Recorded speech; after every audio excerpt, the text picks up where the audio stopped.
വിശുദ്ധ മത്തായി ശ്ലീഹായുടെ സുവിശേഷം 5-ാം അധ്യായത്തിൻ്റെ 3 മുതൽ 5 വരെയുള്ള വാക്യങ്ങൾ. വിശുദ്ധ മത്തായി ശ്ലീഹായുടെ സുവിശേഷം 5-ാം അധ്യായം 3 മുതൽ 5 വരെയുള്ള വാക്യങ്ങൾ പാർക്കുമോ. ആത്മാവിൽ ദരിദ്രരായവർ അനുഗ്രഹീതർ, സ്വർഗരാജ്യം അവർക്കുള്ളത്. ദുഃഖിക്കുന്നവർ അനുഗ്രഹീതർ, അവർക്ക് ആശ്വാസം ലഭിക്കും. സൗമ്യതയുള്ളവർ അനുഗ്രഹീതർ, അവർ ഭൂമിയെ അവകാശമാക്കും. പ്രാർത്ഥിക്കും. കാരുണ്യവാനായ ദൈവമേ, അനുഗ്രഹപൂർണമായ മറ്റൊരു സായാഹ്നവും ഞങ്ങളുടെ ആയുസ്സിൽ ഒരുക്കി തന്ന് കൃപയോടെ ഞങ്ങളെ കരുതുന്നതിനാൽ ഞങ്ങൾ നിന്നെ സ്തുതിക്കുന്നു. ദൈവമേ, ദൈവഹിതത്തിന് അനുരൂപമായി ഞങ്ങളുടെ ജീവിത അനുഭവങ്ങളെ കോർത്തിണക്കുവാനും ദൈവവചനത്തിൻ്റെ ആഴങ്ങളെ പഠിക്കുവാനും അത് ഞങ്ങളുടെ തലമുറകൾക്ക് പകരുവാനും ഞങ്ങളെ സഹായിക്കുമാറാകണമേ. ദൈവവചനം കൈകാര്യം ചെയ്തതിൻ്റെ ഇന്നലകളിലെ മികവുകളിൽ ഇന്ന് പരിശുദ്ധാത്മാവെ നിൻ്റെ വചനത്തെ കൈകാര്യം ചെയ്യുവാൻ അടിയാനെ വിട്ടയക്കരുതേ.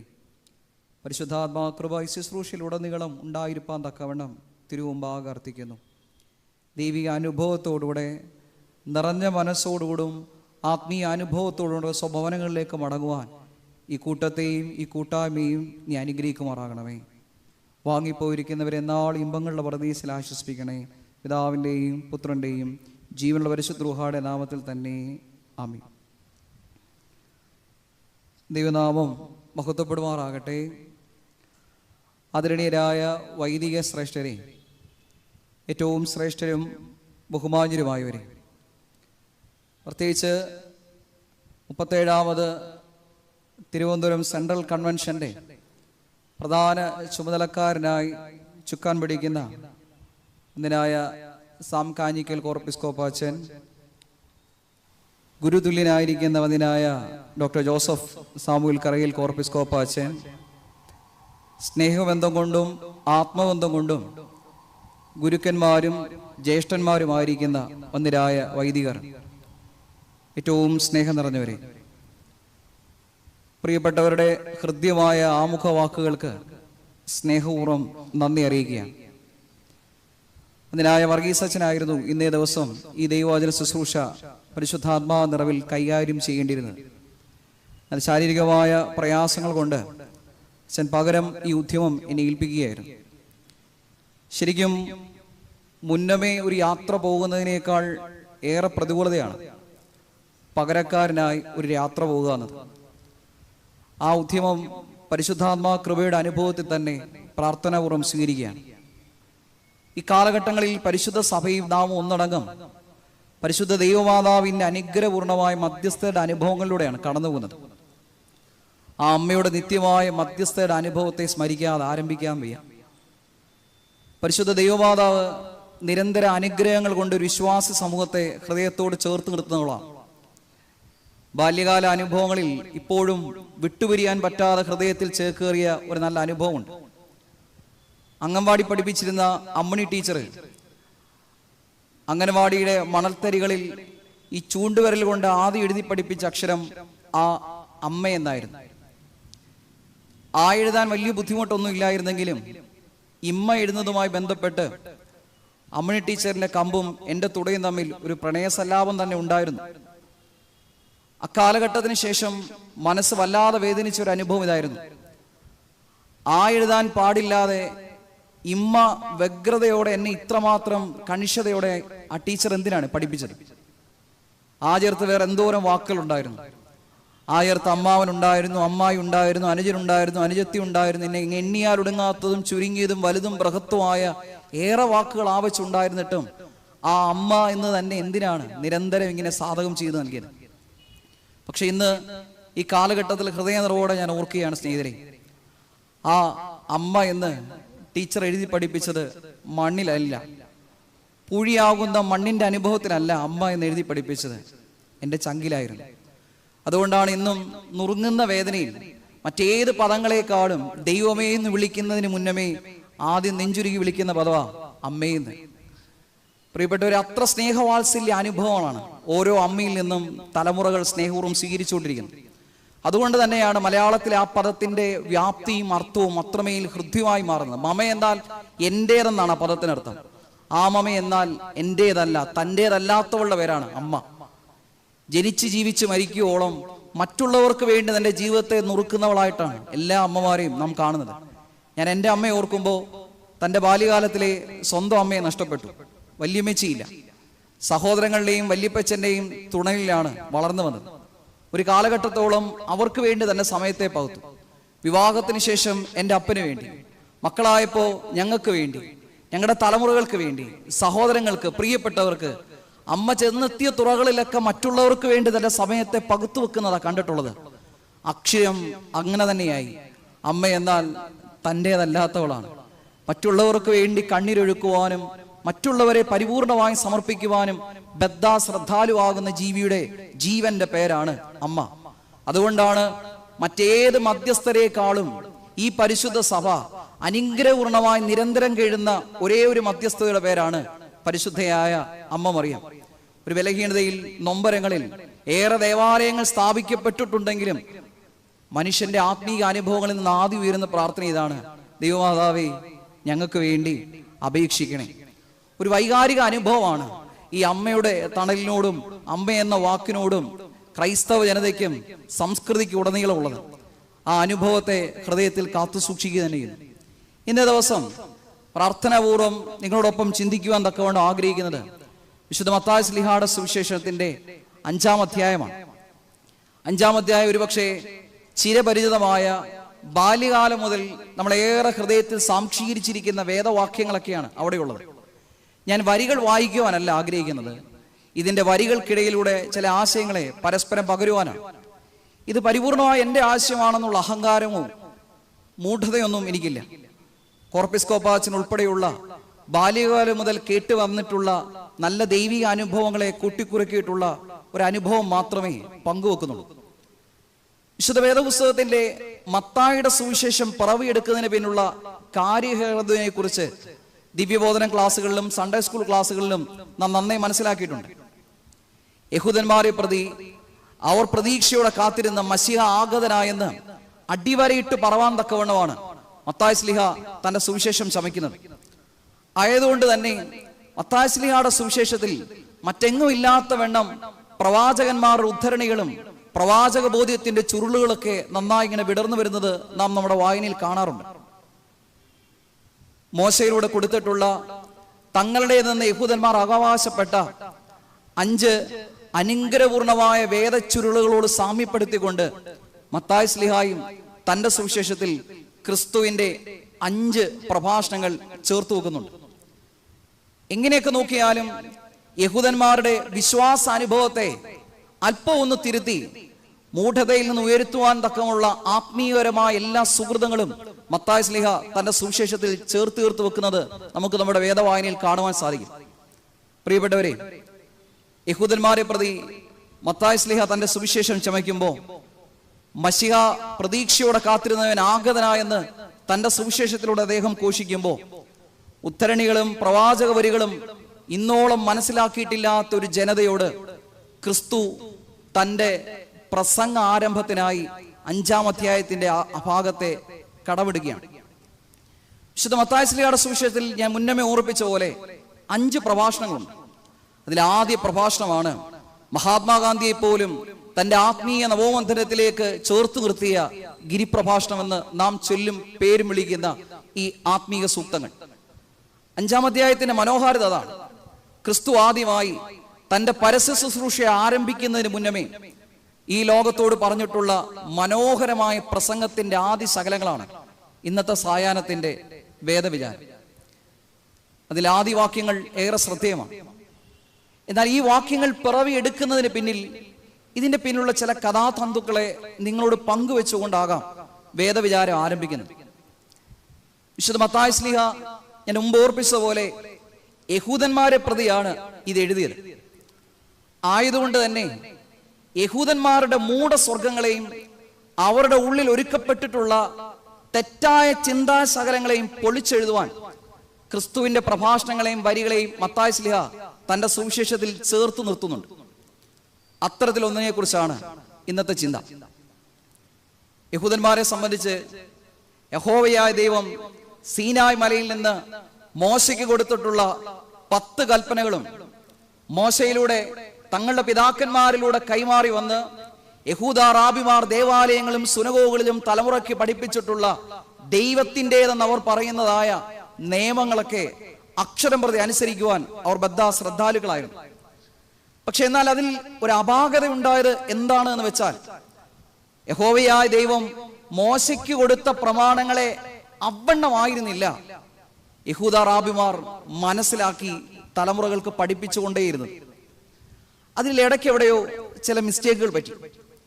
യഹോവയായ ദൈവം കൊടുത്ത അതേ ആക്ഷരികമായ അർത്ഥത്തിലല്ല യഹൂദയുടെ പുതിയ തലമുറയെ റാബിമാര് സുനഗോഗുകളിൽ ആ അർത്ഥം വ്യാഖ്യാനിച്ച് പഠിപ്പിച്ചത്. നമുക്കറിയാം, യഹൂദന്മാർ കൈകാര്യം ചെയ്യുന്ന ഭാഷ എബ്രായ ഭാഷയാണ്.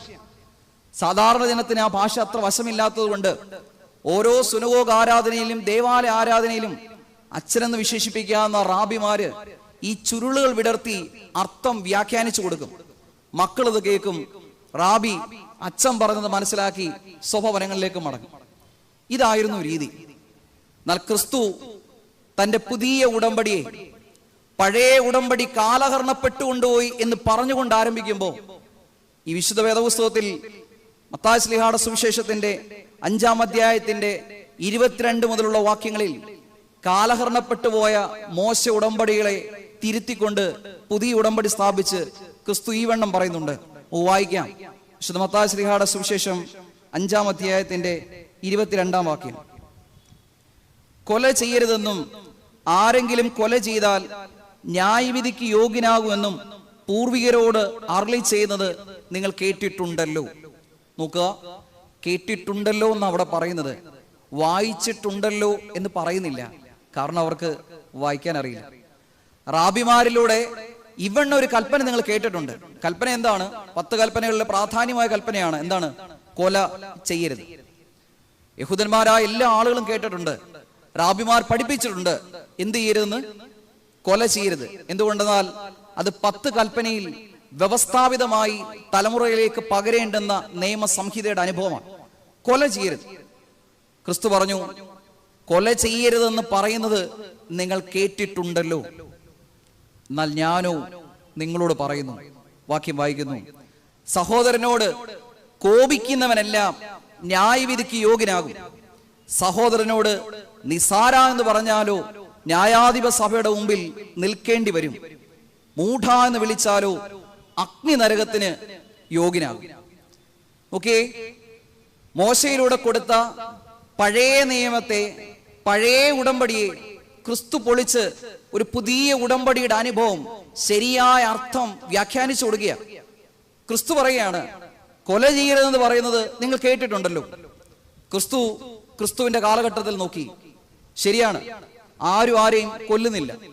എന്താണ് കൊലയുടെ അർത്ഥമെന്ന് ചോദിച്ചാൽ, മാരകമായ ആയുധങ്ങൾ കൊണ്ടോ വസ്തുക്കൾ കൊണ്ടോ മറ്റൊരുവന്റെ ജീവനെ ഹനിക്കുന്നതാണ് കൊലയെന്ന് യഹൂദ റാബിമാർ പഠിപ്പിച്ചു.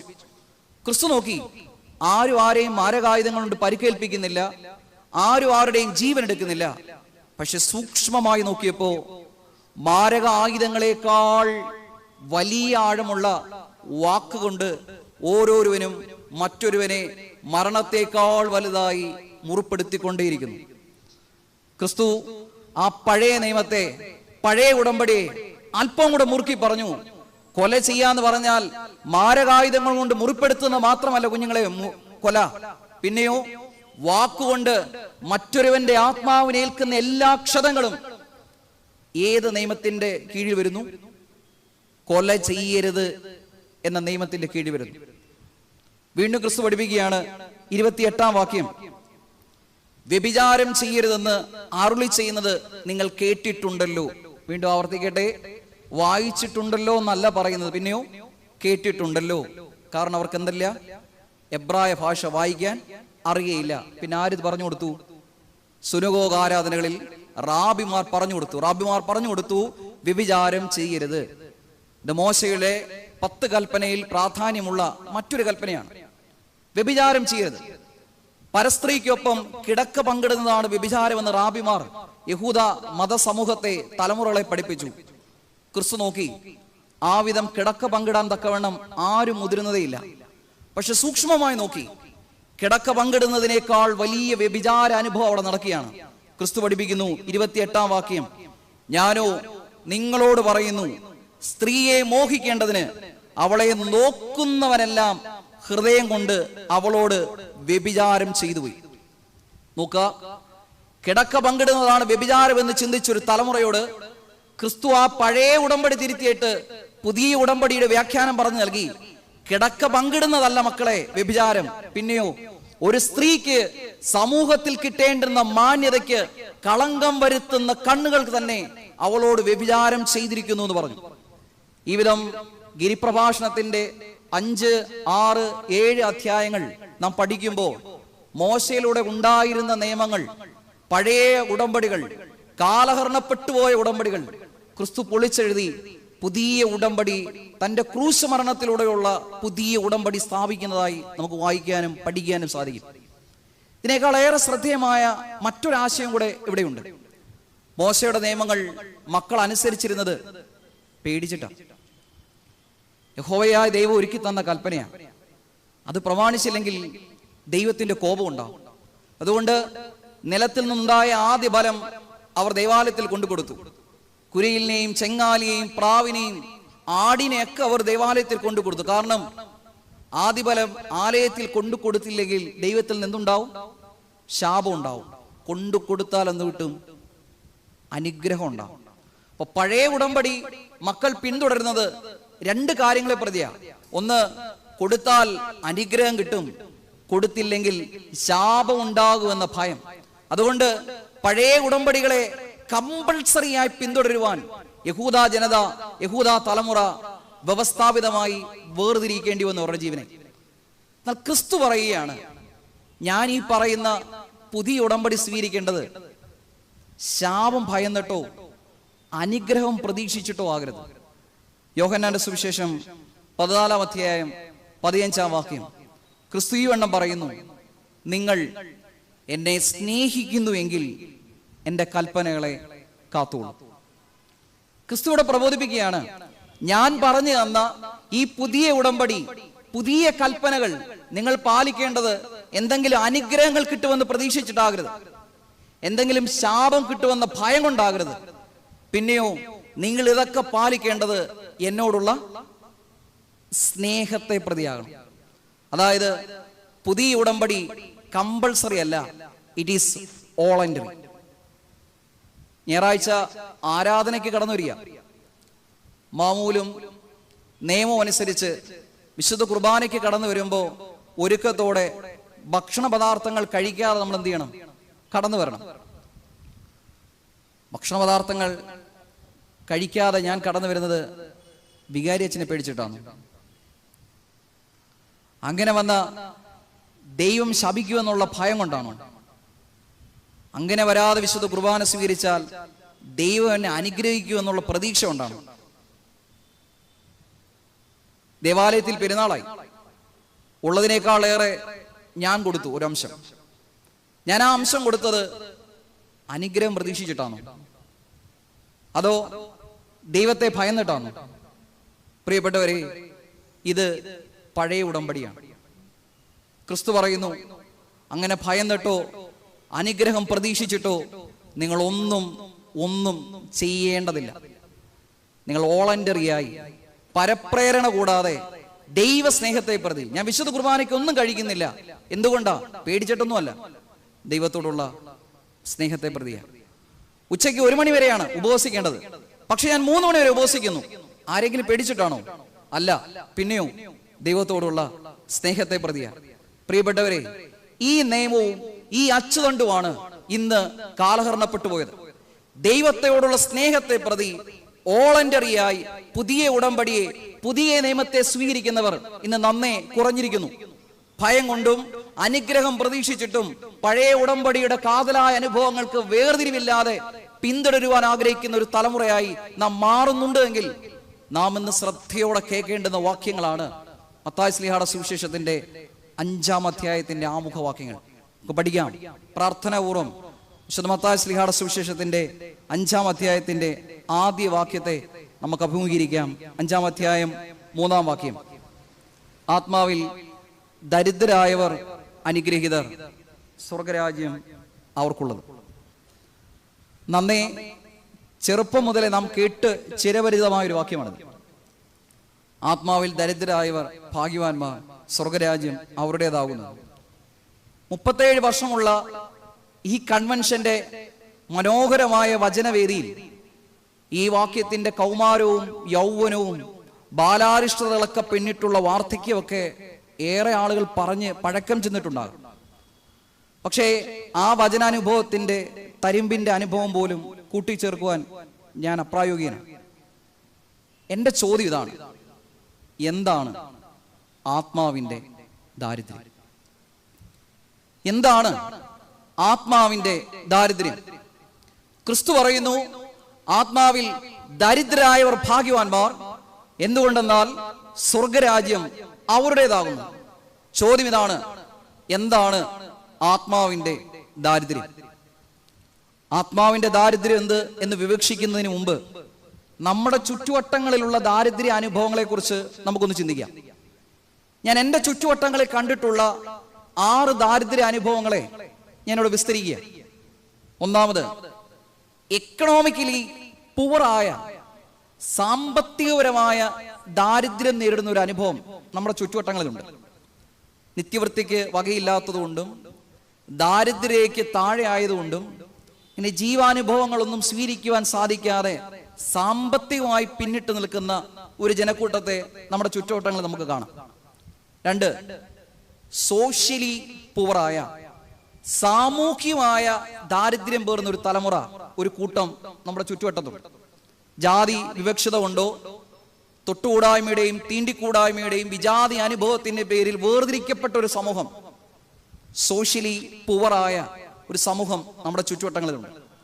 3, ഫിസിക്കലി പുവറായ, ശാരീരികമായ ദാരിദ്ര്യം നേടുന്ന ഒരു ജനവിഭാഗം നമ്മുടെ ചുറ്റുവട്ടങ്ങളിലുണ്ട്.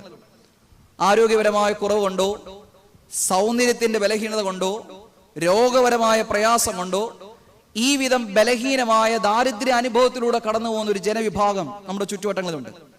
4, ഇന്റലക്ച്വലി പൂറായ, ബൗദ്ധിപരമായ ബുദ്ധിപരമായ ദാരിദ്ര്യം നേടുന്നവർ നമ്മുടെ ചുറ്റുവട്ടങ്ങളിലുണ്ട്. അക്ഷരാഭ്യാസം ഇല്ലാത്തത് കൊണ്ട്, ബുദ്ധിമാന്യം സംബോധിച്ചതുകൊണ്ട്, പഠിക്കുവാൻ ത്രാണിയില്ലാത്തതിന്റെ പേരിൽ ഈ വിധം ഇങ്ങനെ ബുദ്ധിപരമായ അനുഭവങ്ങൾക്ക് ദാരിദ്ര്യം നേടുന്നവർ നമ്മുടെ ചുറ്റുവട്ടങ്ങളിലുണ്ട്. 5, മെന്റലി പുവറായ, മാനസികപരമായ ദാരിദ്ര്യം നേരിടുന്നവർ നമ്മുടെ ചുറ്റുവട്ടങ്ങളിലുണ്ട്. ആരെങ്കിലും എന്നേലും ഒന്ന് പറഞ്ഞ പിന്നെ മുഖം കറപ്പിച്ചൊരു ഇരിപ്പ. ഇതൊരു ദാരിദ്ര്യമാണ്. ഈ ദാരിദ്ര്യത്തിന് വിളിക്കുന്ന പേരാണ് മെന്റലി പുവർ. ബോൾഡല്ല, മാനസികപരമായ ദാരിദ്ര്യം. ഇതിന്റെ ഒരു വകഭേദമാണ് ഭ്രാന്തും ചിത്തഭ്രമവും എന്നൊക്കെ വിളിക്കുന്നത്. 6, പൊളിറ്റിക്കലി പുവറായ, രാഷ്ട്രീയപരമായ ദാരിദ്ര്യം നേരിടുന്നവർ നമ്മുടെ ചുറ്റുവട്ടങ്ങളിലുണ്ട്. അധികാരയിടങ്ങളിൽ തലതൊട്ടപ്പന്മാരില്ലാത്തതിന്റെ പേരിൽ മുൻനിരകളിൽ നിന്ന് പിൻനിരകളിലേക്ക് തള്ളപ്പെട്ടു പോയ അധസ്ഥിതരായ ഒരു ജനവിഭാഗം നമ്മുടെ ഇടങ്ങളിലുണ്ട്. 7, സ്പിരിച്വലി പുവറായ, ആത്മീയപരമായ ദാരിദ്ര്യം നേടുന്ന ഒരു ജനവിഭാഗം നമ്മുടെ ഇടത്തുണ്ട്. ഞാൻ മുമ്പ് പറഞ്ഞ 6 ദാരിദ്ര്യ അനുഭവത്തിലും, സാമ്പത്തികപരമായ ദാരിദ്ര്യത്തിൽ, സാമൂഹ്യപരമായ ദാരിദ്ര്യത്തിൽ, ശാരീരികമായ ദാരിദ്ര്യത്തിൽ, ബുദ്ധിപരമായ ദാരിദ്ര്യത്തിൽ, മാനസികപരമായ ദാരിദ്ര്യത്തിൽ, രാഷ്ട്രീയപരമായ ദാരിദ്ര്യത്തിൽ, ഈ ദാരിദ്ര്യ അനുഭവങ്ങളിലൂടെ കടന്നു പോകുന്ന ഒരു വ്യക്തി ദൈവത്തിന് 1-ാം സ്ഥാനം കൊടുക്കുന്നതിന്റെ പേരാണ് ആത്മാവിന്റെ ദാരിദ്ര്യം. സാമ്പത്തികമായി ഞാൻ ഏറെ പുറകിലുള്ള ഒരു മനുഷ്യനാണ്. എന്നെ സഹായിക്കാൻ ആരുമില്ല. പക്ഷെ ഞാൻ വിശ്വസിക്കുന്നു, എന്നെ സഹായിക്കാൻ ആരുണ്ട്? ദൈവമുണ്ട്. എനിക്ക് ശരീരത്തിന് വൈകല്യതയുണ്ട്. ആ വൈകല്യതയിൽ ഞാൻ വിശ്വസിക്കുകയാണ്, എന്നെ സഹായിക്കാൻ ആരുണ്ട്? ദൈവമുണ്ട്. പ്രിയപ്പെട്ടവരെ, ഈ ലോക ജീവിതത്തിൽ നാം നേരിടുന്ന എല്ലാ ദാരിദ്ര്യ അനുഭവത്തിലും ദൈവത്തിന് 1-ാം സ്ഥാനം കൊടുക്കുന്ന അനുഭവത്തിന് വിളിക്കുന്ന പേരാണ് സ്പിരിച്വലി പുവർ അഥവാ ആത്മീക ദാരിദ്ര്യം. എനിക്കൊരു കുറവുണ്ടായ, എനിക്കൊരു പ്രയാസം ഉണ്ടായ, എന്നെ സഹായിക്കാൻ എൻ്റെ ദൈവം ഉണ്ട് എന്ന് മനസ്സൊരുക്കത്തോടെ വിശ്വസിക്കുന്ന അനുഭവത്തിന് പേരാണ് ആത്മാവിന്റെ ദാരിദ്ര്യം. വിശുദ്ധ വേദപുസ്തകം പഠിപ്പിക്കുന്നു, ഇങ്ങനെ വിശ്വസിക്കുന്നവന്, ഇങ്ങനെ ആത്മാവിന്റെ ദാരിദ്ര്യം പേറുന്നവനെ സഹായിക്കുവാൻ ആര് കടന്നു വരും? ആര് കടന്നു വരും? സ്വർഗം ഒന്നടങ്കം ഇറങ്ങി വരും. വാക്യം വായിക്കാം. ആത്മാവിൽ ദരിദ്രരായവർ ഭാഗ്യവാന്മാർ, എന്തുകൊണ്ടെന്നാൽ സ്വർഗരാജ്യം അവരുടേതാകുന്നു. ഞാൻ കഴിവില്ലാത്തവനാ, പണമില്ലാത്തവനാ, കാണാൻ കൊള്ളിയില്ല, പിടിപാടില്ല. പ്രിയപ്പെട്ടവരെ, നാം തഴയപ്പെടുന്ന ഓരോ നിമിഷങ്ങളിലും, തള്ളപ്പെടുന്ന ഓരോ നിമിഷങ്ങളിലും, തിരസ്കൃതരാവുന്ന ഓരോ നിമിഷങ്ങളിലും നമ്മുടെ ചങ്കിൽ ഉൾക്കൊള്ളേണ്ടുന്ന ആദ്യ പാഠം ഇതാണ്: എന്നെ സഹായിക്കുന്ന ഒരാളുണ്ട്. എവിടെ? സ്വർഗത്തിൽ. നോക്കൂ, ഞാൻ സാമ്പത്തികപരമായി ഏറെ പിന്നോക്കമുള്ള ഒരാളാണ്. പക്ഷെ എനിക്കൊരു ചങ്ങാതിയുണ്ട്. എന്തെങ്കിലും ഒരു കുറവുണ്ടായ അവൻ എന്നോട് പറയും, എടാ എന്നേലും ഉണ്ടെങ്കിൽ എന്നോട് പറഞ്ഞാൽ മതി കേട്ടോ, ഞാൻ സഹായിക്കാം. അപ്പൊ എനിക്ക് ഓരോ കുറവുണ്ടാകുമ്പോഴും ഞാൻ പറയട്ടെ, പോയി എന്റെ കയ്യിലില്ല, നീ എന്നെ ഒന്ന് സഹായിക്കൂ. പിന്നെന്നാ സഹായിക്കാം. ഈ ലോകം എന്നെ നോക്കുമ്പോൾ ഞാനൊരു ദരിദ്രനാ, എന്റെ കയ്യിൽ ഒന്നുമില്ല. പക്ഷെ നിങ്ങൾ പറ, ഞാൻ ദരിദ്രനാണോ? ദരിദ്രനാണോ? അല്ല. ഈ ലോകത്തിന്റെ മുമ്പിൽ ഞാൻ ദരിദ്രനായിരിക്കും, കുറവുള്ളവനായിരിക്കും, ബലഹീനനായിരിക്കും, ആരോഗ്യമോ സമ്പത്തോ പിടിപാടോ ഇല്ലാത്ത തുച്ഛനായനായിരിക്കും. പക്ഷേ ദൈവത്തോടുള്ള ബന്ധത്തിൽ ഞാൻ ദരിദ്രനാണോ? അല്ല. ഈ അനുഭവത്തിന് വിളിക്കുന്ന പേരാണ് സ്പിരിച്വലി പോർ, അഥവാ ആത്മാവിന്റെ ദാരിദ്ര്യം. പുതിയ നിയമ ജീവിത ശൈലി ജീവിക്കുന്ന വ്യക്തി ഒന്നാമത് മനസ്സിലാക്കുന്ന അനുഭവമാണ്: എനിക്ക് എന്റെ കഴിവോ എന്റെ മിടുക്കോ എന്റെ അറിവോ അല്ല, ഇതിനേക്കാൾ വലുതായി ദൈവമേ നിന്റെ സാന്നിധ്യം നീ വേണോ എനിക്ക്. എന്റെ കഴിവുകൊണ്ട്, എന്റെ മിടുക്ക് കൊണ്ട്, എന്റെ സമ്പത്ത് കൊണ്ട്, എന്റെ സൗന്ദര്യം കൊണ്ട് എനിക്ക് ഈ കാലഘട്ടത്തെ അതിജീവിക്കാൻ സാധിക്കില്ല. ദൈവമേ നീ എന്റെ കൂടെ വേണം. ഇങ്ങനെ വിശ്വസിക്കുന്ന ഒരു ഭക്തൻ അനുഭവിക്കുന്ന മാനസിക ക്ലേശത്തിന് വിളിക്കുന്ന പേരാണ് ആത്മാവിന്റെ ദാരിദ്ര്യം. സ്നേഹിതരെ, നിരന്തരം നമ്മെ സഹായിക്കുന്ന ഒരു സുഹൃത്ത് ഉയരങ്ങളിൽ ഉണ്ട് എന്ന ബോധ്യം നാം വിസ്മരിക്കരുത്. എനിക്ക് മുമ്പോട്ട് പോകണം. നമ്മൾ ആരെ ആശ്രയിക്കണം? ദൈവത്തെ ആശ്രയിക്കണം. ഓരോ നിമിഷം, അനുനിമിഷ ജീവിത അനുഭവങ്ങളിൽ ഞാൻ ദരിദ്രനാണെന്ന ബോധ്യം എന്റെ മനസ്സിലുണ്ടാക്കണം. ഈ ഒരു ബോധ്യം ഉണ്ടായിരുന്നവരായിരുന്നു നമ്മുടെ പിതാക്കന്മാര്. പാമ്പാക്കുട നമസ്കാരത്തിൽ കൗതുകരമായ പ്രാർത്ഥനകൾ നമ്മളേറെ ചിന്തിപ്പിച്ചിട്ടുണ്ടാകും. പാമ്പാക്കുട നമസ്കാരത്തിലെ പ്രാർത്ഥനകൾ നിങ്ങൾ ശ്രദ്ധിച്ചിട്ടുണ്ടോ?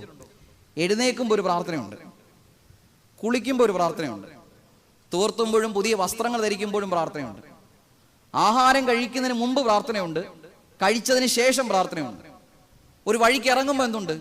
പ്രാർത്ഥനയുണ്ട്, വഴി വിട്ട് ഭവനത്തിലേക്ക് മടങ്ങി വരുമ്പോൾ വീണ്ടും പ്രാർത്ഥനയുണ്ട്, വേദപുസ്തകം തുറക്കുന്നതിന് മുമ്പ് പ്രാർത്ഥനയുണ്ട്, വേദപുസ്തകം അടച്ചതിന് ശേഷം വീണ്ടും പ്രാർത്ഥനയുണ്ട്, ഒരു യോഗം ആരംഭിക്കുന്നതിന് മുമ്പ് പ്രാർത്ഥനയുണ്ട്, ആരംഭിച്ചതിന് ശേഷം പിന്നെയും പ്രാർത്ഥനയുണ്ട്. നോക്കുക, പാമ്പാക്കുട നമസ്കാരത്തിൽ ഒരു മനുഷ്യന്റെ ദൈനംദിന ജീവിത അനുഭവങ്ങളെ അവൻ അഭിമുഖീകരിക്കുന്ന നിമിഷങ്ങളിലൊക്കെയും പ്രാർത്ഥനാപൂർവം അതിനെ സ്വീകരിക്കുവാൻ പിതാക്കന്മാർ നമ്മെ പഠിപ്പിക്കുക. അവർ പറഞ്ഞിരുന്ന പാഠം എന്താണെന്നറിയാമോ? മക്കളെ, ദൈവത്തെ കൂടാതെ ഒരു നിമിഷം പോലും നമുക്ക് ജീവിക്കാൻ പറ്റത്തില്ല. അതുകൊണ്ട് നിങ്ങൾ എന്ത് ചെയ്യണം? പ്രാർത്ഥിക്കണം. കഴിക്കുമ്പോഴും പ്രാർത്ഥിക്കണം, കഴിച്ചു കഴിഞ്ഞും പ്രാർത്ഥിക്കണം, വേദപുസ്തകം വായിക്കുന്നതിന് മുമ്പും പ്രാർത്ഥിക്കണം, വായിച്ചതിന് ശേഷവും പ്രാർത്ഥിക്കണം, വിശുദ്ധ കുർബാന അനുഭവിക്കുന്നതിന് മുമ്പും പ്രാർത്ഥിക്കണം, വിശുദ്ധ കുർബാന സ്വീകരിച്ചതിന് ശേഷവും പ്രാർത്ഥിക്കണം. അനുദീന അനുഭവങ്ങളിൽ ദൈവത്തെ കൂടാതെ നമുക്കൊന്നും പറ്റുകയില്ല. ഇതിനെ വിളിക്കുന്ന പേരാണ് ടോട്ടൽ ഹെൽപ്ലെസ്. എനിക്കൊന്നും അറിയത്തില്ല, വെറും പൊട്ടനാ, എനിക്കൊന്നും അറിയത്തില്ല, ദൈവമേ നീ എന്നെ എന്ത് ചെയ്യണം? സഹായിക്കണം, എന്നെ സഹായിക്കണം. ടോട്ടൽ ഡിപ്പെൻഡാണ്, ദൈവത്തോട് പരിപൂർണമായും ഡിപ്പെൻഡാണ്. ഇതിന്റെ നേർവിപരീത അനുഭവത്തിന് വിളിക്കുന്ന പേരാണ് കോൺഫിഡൻറ്റ്. നേർവിപരീത അനുഭവമാണ് കോൺഫിഡൻറ്റ്. ഇപ്പൊ ഞാൻ ഒരു യാത്ര ആരംഭിക്കുക, പ്രാർത്ഥിച്ചുകൊണ്ട് പ്രാർത്ഥനാപൂർവ്വം ഞാൻ ഈ യാത്ര ആരംഭിക്കുക, ദൈവമേ നീ എന്നെ എന്ത് ചെയ്യണം? സഹായിക്കണേ. എന്നാൽ മറ്റൊരുവൻ ചിന്തിക്കുക, പ്രാർത്ഥിക്കേണ്ട ആവശ്യം എന്തുവാ? വണ്ടി ഓടിക്കാൻ അറിയാമെങ്കിൽ നേരെ പോയി തിരിച്ചവിടെ വരാം, വീട്ടിൽ വരാം. ആഹാരം കഴിക്കുന്നതിന് മുമ്പ് ഞാൻ പ്രാർത്ഥിക്കുക. മറ്റൊരുവൻ ചിന്തിക്കുക, ആഹാരം കഴിക്കുമ്പോൾ പ്രാർത്ഥിക്കുന്നില്ല, തിന്നുക, എല്ലാം കഴിക്കുക, കൈ കഴുകുക, പോവുക. എൻ്റെ വീട്ടിൽ ആഹാരമുണ്ട്, എനിക്ക് സമ്പത്തുണ്ട്, എനിക്ക് ജ്ഞാനമുണ്ട്, ഇനി എൻ്റെ കഴിവിൽ എൻ്റെ അനുഭവങ്ങളിൽ ഞാൻ പരിപൂർണമായും വിശ്വസിക്കുന്നതിൻ്റെ പേരാണ് കോൺഫിഡൻറ്റ്. പക്ഷെ ഞാൻ നിങ്ങളോട് ഹൃദയ നിറവോടെ പറയട്ടെ, കോൺഫിഡൻറ്റുകളൊന്നും കോൺസ്റ്റന്റ് അല്ല. കോൺഫിഡൻറ്റുകളൊന്നും കോൺസ്റ്റന്റ് അല്ല. ഇന്ന് വണ്ടി ഓടിക്കാം, നാളെ ഓടിക്കാം, മറ്റന്നാൾ ഓടിക്കാൻ പറ്റുമെന്ന് പറയാൻ പറ്റത്തില്ല. ഇന്ന് കഴിക്കാം, നാളെ കഴിക്കാം, മറ്റന്നാളി സ്വന്തമായി കഴിക്കുവാൻ സാധിക്കുമെന്നോ മറ്റൊരാൾ വാരിത്തരുവേണ്ടി വരുമെന്നോ അറിയാൻ സാധിക്കുകയില്ല. പ്രിയപ്പെട്ടവരെ, കോൺഫിഡൻറ്റുകളൊന്നും കോൺസ്റ്റന്റ് അല്ല. നിരന്തരം ദൈവാശ്രയ ബോധത്തോടെ, ദൈവമേ നീ എന്നെ സഹായിക്കണം. ഞാൻ പരീക്ഷയ്ക്ക് ഇറങ്ങുക, പ്രാർത്ഥിക്കുന്നു. ഞാനൊരു വഴിക്ക് ഇറങ്ങുന്നു, പ്രാർത്ഥിക്കുന്നു. ഞാനൊരു പ്രസംഗത്തിന് ഇറങ്ങുന്നു, പ്രാർത്ഥിക്കുന്നു. ആരാധനയ്ക്ക് ഇറങ്ങുന്നു, പ്രാർത്ഥിക്കുന്നു. തമ്പുരാനെ, ഞാൻ ഹെൽപ്ലെസ്സാ, നീ എന്നെ ഈ വഴിയാത്രകളിൽ സഹായിക്കണേ. ഇതൊരു ഭക്തന്റെ അനുഭവമാണ്. ഈ ആത്മീയ ദാരിദ്ര്യമാണ് സ്നേഹിതരെ ഈ കാലഘട്ടത്തിൽ നമുക്ക് നഷ്ടപ്പെട്ടു പോയത്. കോൺഫിഡന്റുകളിൽ തോറ്റ ഒത്തിരി ആളുകളുണ്ട്. വിശുദ്ധ വേദപുസ്തകത്തിന്റെ പഴയ നിയമ ചുരുളുകളിൽ നിന്ന് ഞാൻ നിങ്ങൾക്ക് ഒരാളെ പരിചയപ്പെടുത്തി തരാം. ഇദ്ദേഹത്തിന്റെ പേര് മോശ എന്നാണ്. മോശയെ ദൈവം തമ്പുരാൻ തെരഞ്ഞെടുക്കുമ്പോൾ മോശ ദൈവത്തോട് പറയുന്ന പരാധീനതകളുണ്ട്. ദൈവമേ, ഞാൻ ഒന്നുമില്ലാത്തവനാ, വിക്കനാണ്, നേരെ വർത്താനം പറയാൻ അറിയത്തില്ല, ഞാൻ ആകെ പ്രയാസ അനുഭവങ്ങളിലൂടെ കടന്നു പോകുന്നു. അപ്പൊ ദൈവം പറയുന്നുണ്ട്, നിന്റെ ബലഹീനതകളിൽ ഞാൻ നിന്നെ എന്ത് ചെയ്യാം? സഹായിച്ചോളാം. ഈ ഒരു കോൺഫിഡന്റ് ദൈവത്തിൽ നിന്ന് ഈ അനുഭവം സ്വീകരിച്ചതിന് ശേഷമാണ് മോശ ഒരു വലിയ ജനതയും കൊണ്ട് കനാനിലേക്ക് യാത്ര തിരിക്കുന്നത്. അങ്ങനെ പോകുമ്പോൾ കാദേശ് മരുഭൂമിയുടെ അനുഭവങ്ങളിലൂടെ ഈ മോശ യാത്ര ചെയ്യുക. മരുഭൂമിയിൽ വെച്ച് മക്കൾക്ക് ദാഹിച്ചു. മോശയ്ക്ക് എന്ത് ചെയ്യണമെന്ന് അറിയത്തില്ല. ഇങ്ങനൊരു പ്രതിസന്ധി ഉണ്ടായപ്പോൾ മോശ എന്ത് ചെയ്തെന്നറിയാമോ? ആത്മാവിന്റെ ദാരിദ്ര്യ അനുഭവത്തിൽ ദൈവത്തോട് പറഞ്ഞു, ദൈവമേ എന്നാ ചെയ്യണേന്ന് എനിക്ക് അറിയത്തില്ല, എന്നെ ഒന്ന് സഹായിക്കണേ. അപ്പൊ ദൈവം പറഞ്ഞു, മോശേ, നിന്റെ കയ്യിലിരിക്കുന്ന വടിയെടുത്ത് എന്ത് ചെയ്യണം? ആ പാറയിലടിക്കുക. കുടിക്കുവാൻ തക്കവണ്ണം അവർക്ക് എന്ത് കിട്ടും? വെള്ളം കിട്ടും. വിശുദ്ധ വേദപുസ്തകം പഠിപ്പിക്കുന്നത് ആ പാറയിലടിച്ചപ്പോ അവിടെ നിന്ന് ഉറവ പൊട്ടി ഒഴുകിയെന്ന. പക്ഷേ ഞാൻ ചിന്തിക്കുവാനും പഠിക്കുവാനും ആഗ്രഹിക്കുന്നത്, ഇത്രോളം ജനങ്ങൾക്ക് കുടിക്കാൻ ഒരു ഉറവ പാറയിൽ നിന്ന് പൊട്ടിയാ പോരാ, ഒരു വെള്ളച്ചാട്ടം തന്നെ അവിടെ നിന്ന് ഉണ്ടാകണം. നോക്കുക, ആത്മാവിന്റെ ദാരിദ്ര്യത്തെ പേറി ദൈവം നിന്നിൽ കണ്ണുനീരോടെ പ്രാർത്ഥിച്ചപ്പോ മോശയ്ക്ക് ദൈവം അതിനെ മറികടക്കാനുള്ള സാങ്കേതികത്വം പറഞ്ഞു കൊടുത്തു. വീണ്ടും യാത്ര തുടരുക. കുറച്ചു ദിവസം മുമ്പോട്ട് കഴിഞ്ഞപ്പോ വീണ്ടും മക്കൾക്ക് വെള്ളമില്ല. മോശയുടെ മനസ്സിൽ ദൈവത്തോട് ആത്മാവിന്റെ ദാരിദ്ര്യ അനുഭവത്തിൽ പറഞ്ഞു, ദൈവമേ വീണ്ടും അവർ പറയുന്നു, എന്നാ വേണ്ടേ? അപ്പൊ ദൈവം മോശയോട് പറഞ്ഞു, മോശെ നീ എന്ത് ചെയ്യണം? വടിയെടുത്തടിക്കാൻ പറഞ്ഞു. ഇല്ല, വടിയെടുത്തടിക്കാൻ പറഞ്ഞില്ല, പാറയോട് കൽപ്പിക്കാനാ പറഞ്ഞേ. പക്ഷെ മോശ എന്നാ ചെയ്തെന്നറിയാവോ? ഇന്നലെ ചെയ്ത എക്സ്പെരിമെന്റിൽ, ആ ഒരു കോൺഫിഡന്റിൽ വടിയെടുത്തിട്ട് ഒരടി കൊടുത്തു. വെള്ളം വന്നു? ഇല്ല. ഇന്നലെ ചെയ്ത എക്സ്പെരിമെന്റ് ഇന്ന് ചിലപ്പോ കെണിയാവും. ഞാൻ പലപ്പോഴും ഇങ്ങനെ ചിന്തിച്ചിട്ടുണ്ട്. ഇതൊരു കൗതുകരമായ രസകരമായ ആശയമാണ്. അത്തരത്തിൽ മാത്രം നിങ്ങൾ എടുക്കണം. നമ്മുടെ കുഞ്ഞുങ്ങൾക്ക് സെക്കൻഡ് ലാംഗ്വേജുകളിൽ നല്ല വിഷയങ്ങളിൽ, സെക്കൻഡ് ലാംഗ്വേജിന്റെ വിഷയങ്ങളിൽ പരിപൂർണമായ മാർക്ക് കരസ്ഥമാക്കാൻ നമ്മുടെ കുഞ്ഞുങ്ങൾക്ക് പറ്റും. നിങ്ങൾ ശ്രദ്ധിച്ചിട്ടുണ്ടോ? 10ാം ക്ലാസ്സിന്റെ കാര്യം എനിക്ക് പറയുന്നത്. കുഞ്ഞുങ്ങൾക്ക് മലയാളം ഇംഗ്ലീഷ് പരീക്ഷകൾക്ക് ഫുൾ A+ ആയിരിക്കും. പക്ഷെ കുഞ്ഞുങ്ങളൊക്കെ വീക്കാവുന്ന പരീക്ഷ മാത്സ് ആയിരിക്കും. ഇത് കൗതുകരമായും തമാശയായി തന്നെ നിങ്ങൾ സ്വീകരിക്കണേ. ഇത് എന്തുകൊണ്ടാണ് ഞാനിങ്ങനെ ചിന്തിച്ചു. എൻ്റെ ഒരു ചിന്തയാണ്. മലയാളം പരീക്ഷ ആദ്യത്തെ പരീക്ഷയാണ്. ഇവനാവുന്ന കുരിശടി മൊത്തവും എഴുതിയെത്തിക്കും. എല്ലാവരും വിളിക്കും, അമ്മച്ചി പരീക്ഷ എഴുതാൻ പോവാ, പ്രാർത്ഥിക്കണേന്ന് പറയും. എല്ലാവരോടും പറയും, സിസ്റ്ററെ പ്രാർത്ഥിക്കണേ, അച്ഛാ പ്രാർത്ഥിക്കണേ. അങ്ങനെ പ്രാർത്ഥന അനുഭവത്തിൽ വേദപുസ്തകത്തിന്റെ അനുഭവങ്ങളിലൊക്കെ പോയിരുന്നിട്ട് കൂൾ ഓഫ് ടൈം ഇരുന്ന് കൈകൂപ്പി പ്രാർത്ഥിക്കാൻ തുടങ്ങി. ദൈവമേ ഒന്നും അറിയത്തില്ല, രക്ഷിക്കണേ, ആത്മാവിന്റെ ദാരിദ്ര്യം. മലയാളം പരീക്ഷ കഴിഞ്ഞിറങ്ങുമ്പോൾ നല്ല വിജയം. ഈ ദാരിദ്ര്യ അനുഭവം, ഈ ഒരു പ്രാർത്ഥന അനുഭവം പിന്നീട് അങ്ങോട്ട് കാണത്തില്ല. പിന്നെ വെപ്രാളമാണ്.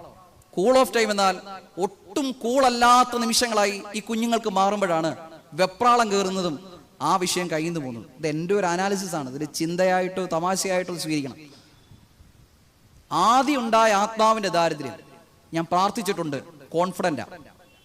നാളെ ആര് നോക്കിക്കോളും? ദൈവം നോക്കിക്കോളും. തെറ്റുപറ്റി. ഇന്നലത്തെ എക്സ്പെരിമെന്റ് ഇന്നത്തെ കെണിയ. അതുകൊണ്ട് സ്നേഹിതരെ, ആത്മാവിന്റെ ദാരിദ്ര്യം ദൈവസന്നിധിയിൽ പരിപൂർണമായ തമ്പുരാനെ, ഞാനൊന്നുമല്ല, എനിക്കൊന്നും അറിയില്ല, എനിക്ക് എങ്ങനെ മുമ്പോട്ട് പോകണ്ടെന്ന് പോലും അറിയില്ല, നീ എന്നെ സഹായിക്കണേ. നോക്കുക, അങ്ങ് വടക്കൻ ദേശത്ത് ഒരു ജനത മുഴുവൻ ദൈവസന്നിധിയിൽ പറയാണ്, ഇനി എങ്ങനെ വീണ്ടും ആരംഭിക്കണമെന്ന് അറിയത്തില്ല. അല്ലാഹ്, ദൈവമേ, ഈശ്വര സഹായിക്കണേ. ഈ ദാരിദ്ര്യ അനുഭവത്തിൽ നിന്നാണ് സ്നേഹിതരെ ചുരം കയറി അവർക്ക് ആവശ്യമുള്ള ഭക്ഷണങ്ങളും കട്ടിലും വീടുകളും ഒക്കെ കയറി പോകുന്നത് ഈ ആത്മാവിന്റെ ദാരിദ്ര്യത്തിൽ നിന്നാണ്. ഇത് കുന്നിന്റെ താഴ്വരങ്ങളിലുള്ള നമുക്ക് മനസ്സിലാകുന്നില്ലെന്നേ ഉള്ളൂ. ആത്മാവിന്റെ ദാരിദ്ര്യത്തിൽ ടോട്ടൽ ഹെൽപ്ലെസ്സിലാണ് ദൈവം നമ്മെ സഹായിക്കുന്നത്. ഈ സഹായിക്കുന്ന അനുഭവത്തിന്റെ പേരാണ് കൃപ. ടോട്ടൽ ഹെൽപ്ലെസ്സിൽ, ആത്മാവിന്റെ ദാരിദ്ര്യത്തിൽ ഒരുവൻ ഉയരങ്ങളിൽ നിന്ന് ലഭിക്കുന്ന അനുഗ്രഹത്തിന്റെ പേരാണ് കൃപ. വിശുദ്ധ വേദപുസ്തകത്തിന്റെ പുതിയ നിയമ അനുഭവങ്ങളിൽ, പ്രത്യേകിച്ച് വിശുദ്ധ പൗലോസ്ലീഹായുടെ കൊരിന്ത്യ ലേഖനത്തിന്റെ 2 കൊരിന്ത്യ ലേഖനത്തിന്റെ 12-ാം അധ്യായത്തിൽ നാം ഒരു മനുഷ്യനെ കാണുന്നുണ്ട്. ഈ ചങ്ങാതിയുടെ നെഞ്ചിൽ മുള്ളിരിക്കുക. ഇദ്ദേഹം ദൈവത്തോട് പറയുന്നു, ദൈവമേ, മുള്ളൊന്നെടുത്തതായോ? ഒരു തവണ പറഞ്ഞു, വീണ്ടും പറഞ്ഞു, ദൈവമേ, മുള്ളൊന്നെടുത്തതായോ? വീണ്ടും പറഞ്ഞു, ദൈവമേ, മുള്ളൊന്നെടുത്തതായോ? ദൈവം മുള്ളെടുക്കാൻ ഒരുങ്ങുന്നതേയില്ല.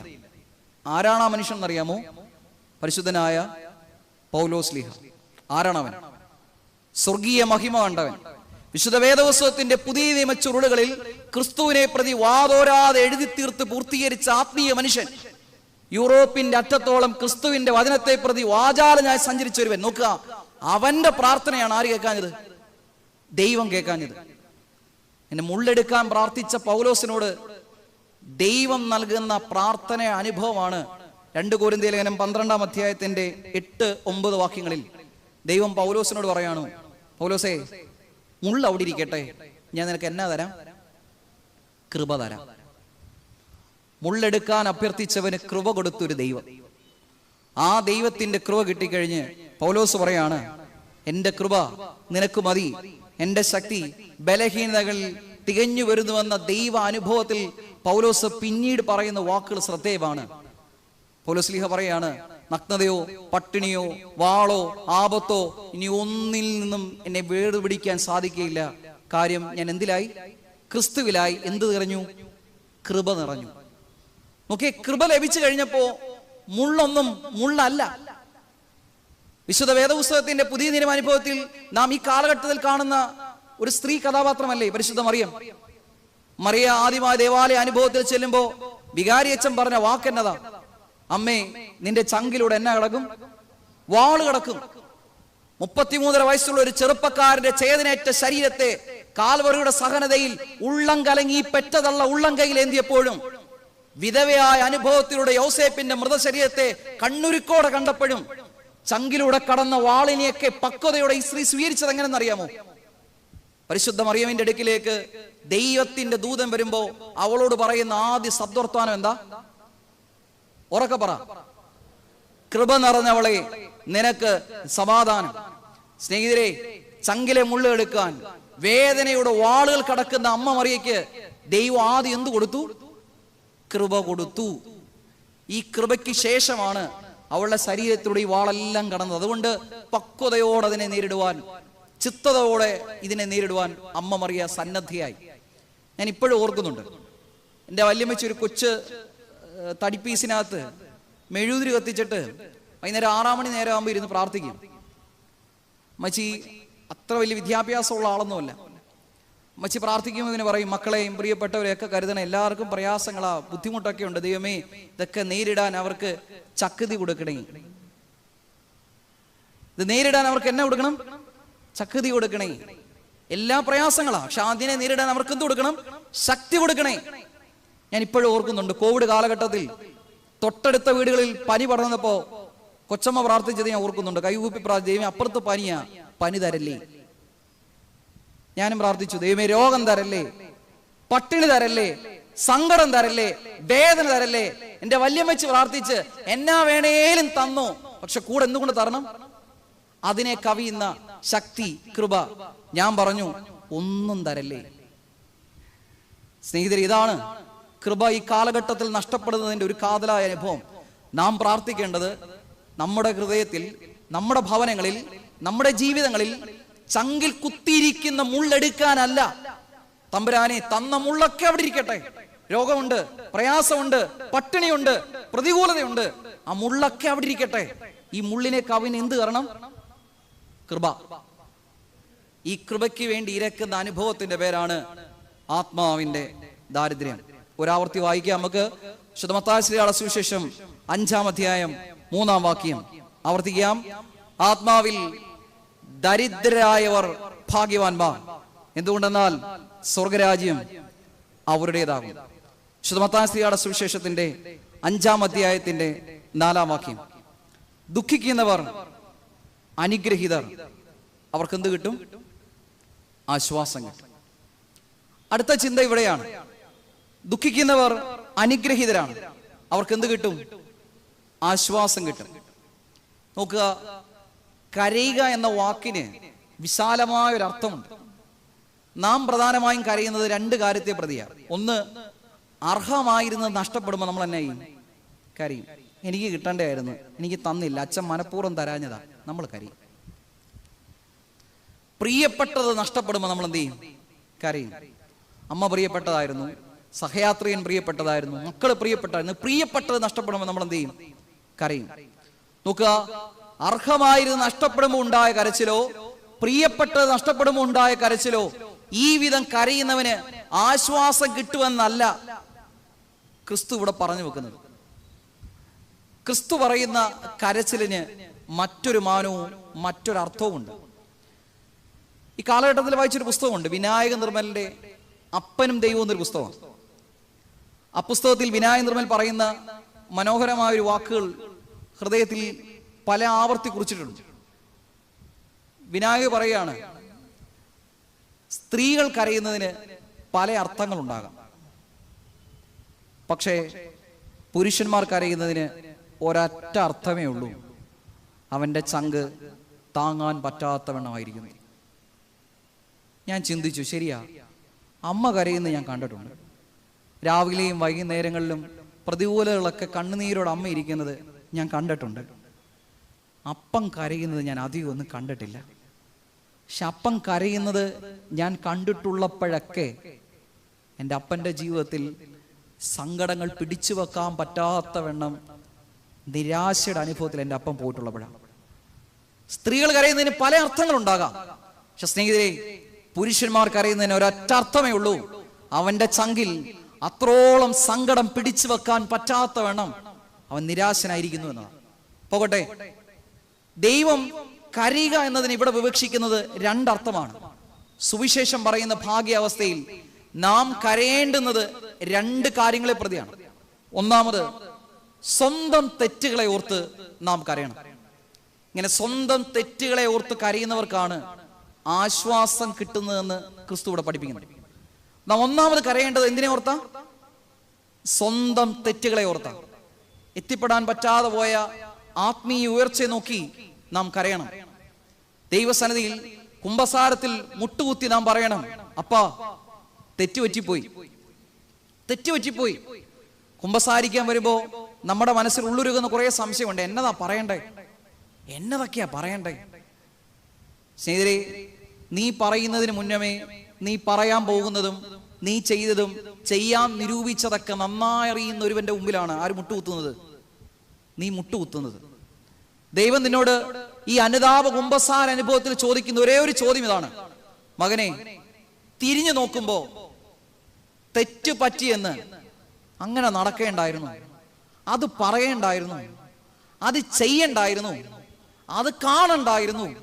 എന്റെ ജീവിതത്തിന്റെ പിന്നാമ്പുറങ്ങളിലേക്ക് ഞാൻ നോക്കുമ്പോ ദൈവമേ ചെയ്യേണ്ടിയിരുന്നില്ല, ഇറ്റ്സ് മൈ മിസ്റ്റേക്ക്, എനിക്ക് തെറ്റുപറ്റിയെന്ന് നിനക്ക് തോന്നുന്ന നിന്റെ ആത്മശോധനകളെ വിവരിപ്പാനും ഏറ്റുപറയുവാനുമാണ് നീ കുംഭസാരത്തെ വിനിയോഗിക്കേണ്ടത്. ഇങ്ങനെ തെറ്റുപറ്റി എന്ന് പറഞ്ഞ് കുംഭസാരത്തിൽ മുട്ടുകുത്തി കരയുന്നവന് എന്ത് കിട്ടും? ആശ്വാസം കിട്ടും. സ്വന്തം തെറ്റുകളെ പ്രതി തെറ്റുപറ്റിപ്പോയി, ഇറ്റ്സ് മൈ മിസ്റ്റേക്ക്, എന്നെ സഹായിക്കണേ എന്ന് പറഞ്ഞ് കണ്ണീരൊഴുക്കുന്നവന് ദൈവം ആശ്വാസം കൊടുക്കുമെന്നാണ് പറയുന്നത്. തീർച്ചയായിട്ടും അതെ, വീണ്ടും തെറ്റുകളൊക്കെ പറ്റാം, പക്ഷേ ആ തെറ്റിന്റെ അനുഭവത്തിലും അനുതപിക്കുവാനും കണ്ണീരൊഴുക്കുവാനുള്ള വാഞ്ച നമ്മൾ നഷ്ടപ്പെടരുത്. അതുകൊണ്ടാണ് അപ്രയം പിതാവ് തന്റെ മെമ്മറോയിൽ കൂട്ടിക്കൊടുന്നുണ്ട്. അനുതാപത്താൽ എന്നയനം നനയുന്നെങ്കിലും അനുനിമിഷം പെരുകി വരുന്നു പാപങ്ങൾ. കരുണാക്കടലേ കനിയണമേ.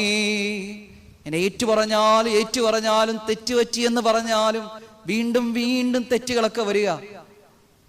എൻ്റെ കണ്ണുനീരിനെ നീ സ്വീകരിക്കണേ എന്നൊരു ഭക്തൻ പ്രാർത്ഥിക്കുക. പ്രിയപ്പെട്ടവരെ, ഈ അനുതാപപൂർണമായ കരച്ചിലിന് ആശ്വാസം കിട്ടുമെന്നാണ് വിശുദ്ധ വേദപുസ്തകം പഠിപ്പിക്കുന്നത്. ക്രിസ്തു ഇതിനെ ചേർത്ത് നിർത്തിക്കൊണ്ട് നമ്മുടെ ജീവിതത്തിന്റെ പാപങ്ങളെ ഓർക്കുവാൻ എന്തിനേക്ക് പ്രതി നീ വിലപിക്കണമെന്ന് ക്രിസ്തു തന്റെ ഗിരിപ്രഭാഷണത്തിൽ പറഞ്ഞു നൽകുന്നുണ്ട്. നമുക്ക് പഠിക്കാം. വിശുദ്ധ മത്തായി ശ്ലീഹായുടെ സുവിശേഷത്തിന്റെ 5-ാം അധ്യായത്തിന്റെ 38 മുതലുള്ള വാക്യങ്ങളിൽ ക്രിസ്തു എന്തിനെയൊക്കെ പ്രതി നാം വിലപിക്കണമെന്ന് പറയുന്നുണ്ട്.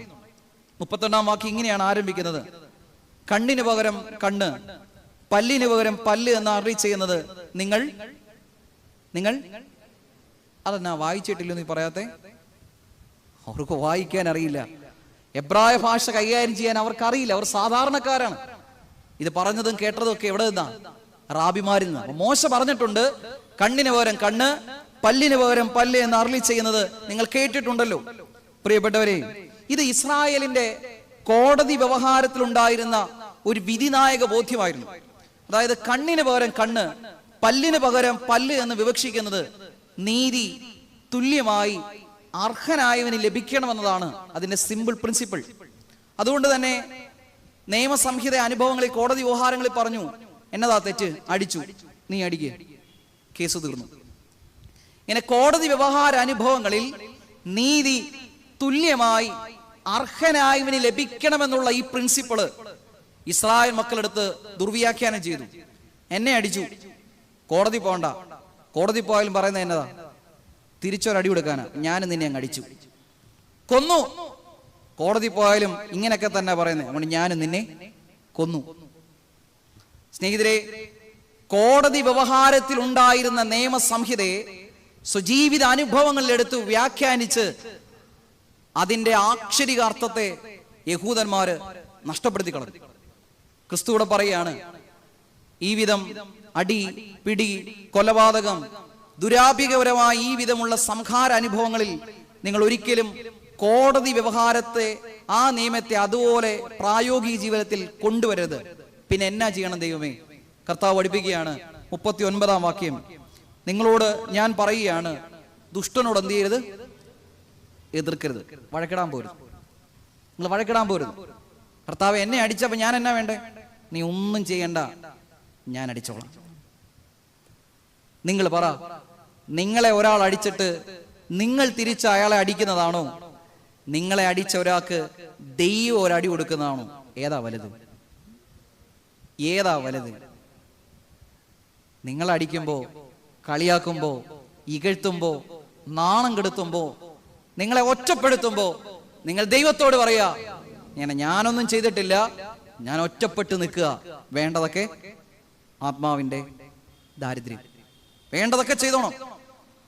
ക്രിസ്തു വീണ്ടും പഠിപ്പിക്കുകയാണ് 40-ാം വാക്യത്തിൽ: നിന്റെ വലത്തെ ചെകിട്ടത്തടിക്കുന്നവന് നീ എന്ത് ചെയ്യണം? മറ്റേതുകൂടെ കാണിച്ചു കൊടുക്കണം. എന്ത് മനോഹരമായ പ്രിൻസിപ്പിളാണ് പറഞ്ഞിരുന്നത്. നിന്റെ വലത്തെ ചെകിട്ടത്തടിക്കുന്നവന് നീ എന്ത് ചെയ്യണം? എന്തുകൂടെ കാണിച്ചു കൊടുക്കണം? മറ്റേതുകൂടെ കാണിച്ചോ. വലത്തെ ചെകിട്ടത്തടിച്ച എന്തുകൂടെ കാണിക്കണമെന്നാണ് പറഞ്ഞത്? ഇടത്തെ ചെകിടും കൂടെ കാണിക്കണമെന്നാണ്. എൻ്റെ ചോദ്യം ഇതാ, നിങ്ങൾ ചിന്തിക്കേ, നിങ്ങളെ ഒരാൾ അടിക്കുക, വലത് കൈ കൊണ്ട് ഒരാൾ നിങ്ങളെ അടിക്കുമ്പോൾ ആ അടി എവിടെ ഏൽക്കുന്നത്? വലത്തെ കവളിലാണോ ഇടത്തെ കവളിലാണോ? നിങ്ങൾ പറ. അടിച്ചു നോക്കണ്ട, ചിന്തിച്ചാൽ മതി. നിങ്ങളുടെ മുമ്പിൽ നിന്ന് ഒരാള് വലത് കൈ ഉയർത്തി നിങ്ങളെ അടിക്കുക, ഈ അടി കിട്ടുന്നത് ഇടത്തെ കർണത്താണോ വലത്തെ കർണത്താണോ? വലത്ത്. ഇടം കൈയ്യരാണോ നിങ്ങൾ അടിച്ചേ? ഞാൻ വലത് കൈ ഉയർത്തി അടിക്കുന്നേ പറഞ്ഞു. വലത് കൈ ഉയർത്തി അടിക്കുമ്പോൾ സ്വാഭാവികമായി അടി കിട്ടുന്ന എവിടെയാണെന്നറിയാമോ? ഇടത് കർണത്താ. കർത്താവിടെ പറയുന്നു, വലത് കർണത്ത് അടി കൊള്ളുമ്പോൾ എന്തുകൂടെ കാണിച്ചു കൊടുക്കാൻ? തമ്പുരാനെ ആദ്യമേ കിട്ടിയത് ഇടത്താ. തമ്പുരാനെ ആദ്യമേ കിട്ടിയതിടത്താ. ശരിക്കും എന്താണ് ക്രിസ്തു ഇവിടെ വിവക്ഷിക്കുന്നത്? നോക്കൂ, ഇസ്രായേലിലെ യജമാനനും ദാസനും തമ്മിലുള്ള ഒരു ആത്മബന്ധത്തിൽ, അവർ തമ്മിലുള്ള സ്നേഹാനുഭവങ്ങൾ വിട്ടൊഴിയപ്പെടുന്ന അനുഭവത്തിൽ യജമാനന് ദാസനെ പ്രഹരിക്കാം. യജമാനൻ ദാസനെ പ്രഹരിക്കുന്ന എങ്ങനെയാണെന്നറിയാമോ? കൈ വീശിയായിരുന്നില്ല. പിന്നെയോ നമ്മൾ ഈ പുച്ഛകരമായിട്ട് പറയത്തില്ലേ, പോടെ എന്ന് പറയാൻ ഈ കൈയുടെ മറുഭാഗം പോയി അടിക്കുന്ന എവിടെയായിരിക്കും? ഇടത് ഭാഗത്താ. ഞാൻ അവനെ അടിക്കുകയാണ്. മാന്യമായി അടിച്ചായിരുന്നു എങ്ങനെ കിട്ടേനെ? ഇടത്തെ കവളത്ത് കിട്ടേനെ. പക്ഷെ ഞാൻ അവനെ പുച്ഛിച്ചടിക്കുകയായിരുന്നു. അങ്ങനെ എൻ്റെ കൈയുടെ മറുഭാഗം പോയി അടിച്ചത് എവിടെയാ? ഇടത്തെ കർണത്താണ്. നോക്കൂ, ഇവിടെ ക്രിസ്തു പഠിപ്പിക്കുകയാണ്. ഒരു ദാസൻ യജമാനനോട് പറയുന്നു, യജമാനനെ അങ്ങനെ പുച്ഛിച്ച് നിരാകരിച്ച് നിഷ്കരിച്ചുകൊണ്ട് അങ്ങനെ അടിക്കണ്ട. അങ്ങനെ എന്ത് ചെയ്യുക? വലത് കൈ നേരെ വിടർത്തി എന്ത് ചെയ്യണം? മാന്യമായിട്ട് അടിച്ചു. സ്നേഹിതരെ, കുറവുകളെ പരിഹരിക്കുവാനല്ല, ആരും കാണാതെ ഒളിയമ്പുകൾ എറിയുവാനല്ല, ആരും കേൾക്കാതെ നീ അറിഞ്ഞോ എന്ന് ചോദിക്കാനല്ല, മാന്യമായിട്ടടി. ഇടത് കവലം കാണിച്ചു കൊടുക്കുന്നവനോട് വലത് കവളം അതുപോലെ കാണിച്ചു കൊടുക്കുവാനുള്ള ആത്മീക അനുഭവം ഉണ്ടാകണമെന്നാണ് നമ്മളെ പഠിപ്പിക്കുന്നത്. അപ്പൊ നമുക്ക് പറ്റിയ മിസ്റ്റേക്ക് എവിടെയാണ്? തമ്പുരാൻ നമ്മോട് പറഞ്ഞു, പ്രിയപ്പെട്ട മക്കളെ, നിങ്ങളെ വലത്തെ ചെകിട്ടതടിക്കുമ്പോൾ നിങ്ങൾ എന്ത് ചെയ്യണം? ഇടത്തേതും ഇങ്ങനെ കാണിച്ചു കൊടുത്തില്ലെങ്കിൽ അതെന്താണ്? തെറ്റാണ്. ഇപ്പൊ എന്താണ് കുമ്പസാരിക്കേണ്ടത്? തമ്പുരാൻ എന്നെ അടിച്ച്, ഞാനും അടിച്ചു. എന്നെ കുറിച്ച് അവൻ അവിടുന്ന് പറഞ്ഞു, ഞാനും എന്ത് ചെയ്തു? അത് പറഞ്ഞു. എന്റെ വലത്തെ അടിച്ചു, ഞാനും എന്ത് ചെയ്തു? വലത്തെ അടിച്ചു. കുമ്പസാരത്തിൽ ഏറ്റു പറയണം. വലത്തെ ചെകിട്ടത്തടിക്കുമ്പോ മറുഭാഗം കൂടെ കാട്ടിക്കൊടുക്കാതെ നീ അതിനെ പ്രതിരോധിച്ചുവെങ്കിൽ, നീ അവനെ അടിച്ചുവെങ്കിൽ, നീ അവനെ അതേ ആക്ഷേപത്തിന്റെ മുന കൊണ്ട് പ്രഹരിച്ചുവെങ്കിൽ, നിന്റെ സ്വന്തം തെറ്റുകളെ പ്രതി കുമ്പസാരത്തിൽ നീ എന്ത് ചെയ്യണം? വിലപിക്കണം. വീണ്ടും പഠിക്കുന്നു, എന്റെ 40-ാം വാക്യം. നിന്നോട് വ്യവഹരിച്ച് നിന്റെ വസ്ത്രം എടുക്കുവാൻ ഇച്ഛിക്കുന്നവന് നീ എന്ത് ചെയ്യണം? നിന്റെ പുതപ്പ് കൂടെ വിട്ടുകൊടുക്കാം.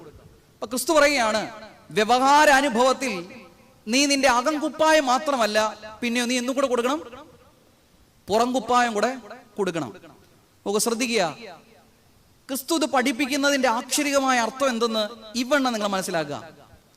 ഞങ്ങൾ പുരോഹിതന്മാരെ സംബന്ധിച്ച് ഞങ്ങളുടെ ഔദ്യോഗിക വസ്ത്രം ഏതാണെന്നറിയാമോ? വെള്ള വസ്ത്രമാണോ? അല്ല, കറുത്ത വസ്ത്രമാണ് ഞങ്ങളുടെ ഔദ്യോഗിക വസ്ത്രം.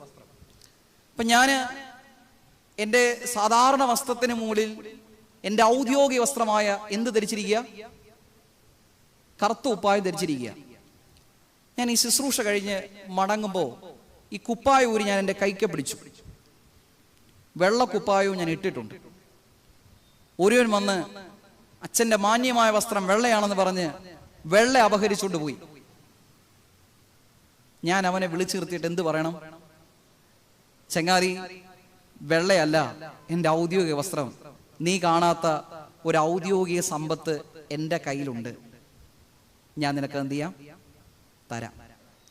ലോകം നോക്കിയപ്പോ നിങ്ങളുടെ പുറംകുപ്പായം ആരും കണ്ടിട്ടില്ല.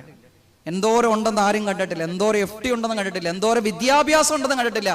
എന്തോരം ബന്ധബലം ഉണ്ടെന്ന് കണ്ടിട്ടില്ല. ലോകം കണ്ടതൊക്കെയും നിങ്ങളുടെ വെള്ളക്കുപ്പായമാണ്. പക്ഷേ ആരും കാണാത്ത, ആരും അറിയാത്ത, നിന്നെ സംരക്ഷിക്കുന്ന നിന്റെ ഔദ്യോഗികതയുടെ കുപ്പായങ്ങൾ, സ്വർണങ്ങൾ, സമ്പത്തുകൾ, യോഗ്യതകൾ, നന്മയുടെ അനുഭവങ്ങൾ നീ മാറ്റിവെക്കുന്നുവെങ്കിൽ ദൈവം നിന്നോട് പറയുകയാണ്, ഇങ്ങനെ മാറ്റിവെച്ചതിനെ പ്രതി നീ എന്ത് ചെയ്യണം? വിലപിക്കണം. കയ്യിൽ 100 രൂപ ഉണ്ടായിരുന്നു. ഒരാൾ ചോദിച്ചു, ചങ്ങാതി അത്യാവശ്യം ആയതുകൊണ്ടാ ഒരു 50 രൂപ തരുമോ? ഇവിടെ എൻ്റെ കയ്യിലാണെങ്കിൽ 10 പൈസ എടുക്കാനില്ല. കയ്യിൽ എന്നാ ഉണ്ട്? 100 രൂപ ഉണ്ട്. ഇതെവിടെ ഇരിക്കുന്നറിയോ? ഫോണിന്റെ കവറിനകത്താ. ആരും കാണാതെ ഞാൻ സൂക്ഷ്മമായി ഇത് ഒളിപ്പിച്ചു വെച്ചിരിക്കുക. അവൻ നോക്കിയപ്പോ എൻ്റെ കയ്യിലെന്തോ? നീ നോക്ക്, എൻ്റെ പോക്കറ്റ് നോക്കില്ല. ഉണ്ടോ? ഇല്ല. നീ എൻ്റെ പേഴ്സിൽ നോക്കുണ്ടോ? ഇല്ല. സ്നേഹിതരെ, സ്വജീവിത അനുഭവങ്ങളിൽ മറ്റുള്ളവർ കാണുന്ന പുറംകുപ്പായങ്ങൾ നിങ്ങൾ വളരെ രഹസ്യമായി മാറ്റിവെക്കുന്നുവെങ്കിൽ ആ മാറ്റിവെച്ചതിനെ പ്രതി നിങ്ങൾ എന്ത് ചെയ്യണം? വിലപിക്കണം. ദൈവം എന്നോട് ചോദിച്ചാ, എൻ്റെ കയ്യിൽ ഉണ്ടായിരുന്നു, എനിക്ക് കൊടുക്കാൻ പറ്റിയില്ല, നീ കരയണം. ദൈവമേ, ആ സമയത്ത് എന്റെ കൈവശം ഉണ്ടായിരുന്നതാണ്, എനിക്കത് ചെയ്യാമായിരുന്നു. ആ വിളിച്ചപ്പോ ഞാനൊന്ന് വിളിച്ചിരുന്നെങ്കിൽ അത് രക്ഷപ്പെട്ടേനെ. പക്ഷെ ഞാൻ വിളിച്ചില്ല, കാരണം എന്റെ ബന്ധത്തെ വിനിയോഗിക്കുവാൻ, എന്റെ പുറംകുപ്പായത്തെ വിനിയോഗിക്കുവാൻ ഞാൻ ആഗ്രഹിച്ചില്ല. അവൻ എന്റെ വെള്ളക്കുപ്പായം കണ്ടിട്ട് പറഞ്ഞു, അയ്യോ, അയാളെ കൊണ്ട് പറ്റത്തില്ല, മടങ്ങിപ്പോയി. നീ കരയണം.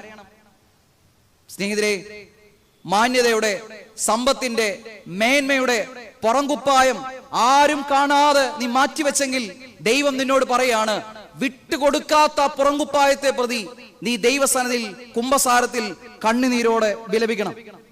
വീണ്ടും 41-ാം വാക്യത്തിൽ ഇവണ്ണം പറയുന്നു, ഒരുവൻ നിന്നെ ഒരു നാഴിക വഴി പോകുവാൻ നിർബന്ധിച്ചാൽ നീ അവന്റെ കൂടെ എത്ര നാഴിക ദൂരം പോണം? 2 നാഴിക ദൂരം പോണം. സ്നേഹിതരെ, ഇസ്രായേലിന്റെ രാജ്യ അനുഭവത്തിലും രാഷ്ട്രീയ പശ്ചാത്തലത്തിലുമാണ് ഈ വാക്യത്തെ വ്യാഖ്യാനിക്കേണ്ടത്. ഇസ്രായേലിൽ ആ കാലഘട്ടത്തിൽ റോമൻ പട്ടാളക്കാർ നിരന്തരം തെരുവുകളിലൂടെ മാർച്ച് ചെയ്യുന്നതും സംഘർഷാനുഭവങ്ങളെ കുറയ്ക്കുന്നതും സ്വാഭാവികമായിരുന്നു. ഈ വിധം റോമൻ പട്ടാളക്കാര് തെരുവോരങ്ങളിലൂടെ മാർച്ച് ചെയ്യുമ്പോൾ അവരുടെ കയ്യിൽ യുദ്ധക്കോപ്പുകൾക്ക് സമമായ സാമഗ്രികൾ ശരീരത്തിൽ തൂക്കിയിട്ടുണ്ടാവും. ഈ ഭാരമേറിയ ചുമട് കൊണ്ട് ഇവരിങ്ങനെ സഞ്ചരിക്കുവാൻ ബന്ധപ്പെടുമ്പോൾ ഇത് കണ്ടു നിൽക്കുന്ന ആരെങ്കിലും ഒരാളെ ഇവർക്ക് കൂട്ടിന് വിളിക്കാം. ഇവരുടെ ആയുധക്കോപ്പുകളെ, ഈ റോമൻ പട്ടാളക്കാരന്റെ ഇവന്റെ സാമഗ്രികളെ സൂക്ഷിക്കുവാനും അവന്റെ കൂടെ നടക്കുവാനും ഈ യഹൂദന് ബാധ്യതയുണ്ട്. ഇവൻ ഇങ്ങനെ വൈകുന്നേരം വരെ നടക്കണ്ട. പിന്നെ അവൻ നടക്കേണ്ട ദൂരം എത്ര? 1 മൈൽ ദൂരം. ഇങ്ങനെ റോമൻ പട്ടാളക്കാരന്റെ റോമന്റെ നിയമം അനുസരിച്ച് അവന്റെ യുദ്ധക്കോപ്പുകളും പടക്കോപ്പുകളും സാമഗ്രികളും കേന്ദ്രിക്കൊണ്ട് യഹൂദ ബാലൻ ചെറുപ്പക്കാരൻ നടക്കേണ്ട ദൂരത്തിന്റെ പേരാണ് 1 മൈൽ ദൂരം. നമുക്കതൊരു 10 കിലോമീറ്റർ എടുക്കാം. 10 കിലോമീറ്റർ ഞാൻ സഞ്ചരിക്കുന്ന എന്തിനെ പ്രതിയാ? നിയമത്തെ പ്രതിയാ. 10 കിലോമീറ്റർ കഴിഞ്ഞു, 11 ആയി, 12 ആയി, 13 ആയി. റോമൻ പട്ടാളക്കാരൻ ചോദിച്ചു, ചങ്ങാതി, 10 കിലോമീറ്റർ 1 മൈൽ ദൂരം നീ സഞ്ചരിച്ചാ പോരായോ? പിന്നെ നീ എന്തിനാ എന്റെ കൂടി ഇങ്ങനെ നടക്കുന്നത്? അപ്പൊ ഈ ചെറുപ്പക്കാരൻ തിരികെ മറുപടി പറയുകയാണ്, ഞാൻ 1 മൈൽ ദൂരം സഞ്ചരിച്ചത് നിയമത്തെ പ്രതിയാണ്. എന്നാൽ ഞാൻ 2-ാം മൈൽ ദൂരം സഞ്ചരിക്കുന്നത്, നിന്റെ ഭാരം ഞാൻ ഏറ്റെടുക്കുന്നത് ഇവിടെയുള്ള നിയമത്തെ പ്രതി അല്ല, പിന്നെ ആരെ പ്രതിയാണെന്നറിയാമോ? ക്രിസ്തുവിനെ പ്രതിയാണ്. ക്രിസ്തുവിനെ പ്രതിയാ. സ്നേഹിതരെ, ഇന്ന് നാം ചെയ്യുന്നത് ഈ ലോകത്തിന്റെ പ്രതിസന്ധിയുടെ 1 മൈൽ ദൂരം സഞ്ചരിക്കുവാൻ താല്പര്യപ്പെടുന്നവരാണ് നാം. ദൈവം നമ്മോട് ചോദിക്കുന്ന ചോദ്യം ഇതാണ്, ആരുണ്ട് 2-ാം മൈൽ ദൂരത്തിലേക്ക് സഞ്ചരിച്ചത്? എല്ലാവരും 10 രൂപ കൊടുത്തു, എന്റെ കയ്യിൽ 100 ഉണ്ടായിരുന്നു, പക്ഷെ ഞാൻ എത്ര കൊടുത്തുള്ളൂ?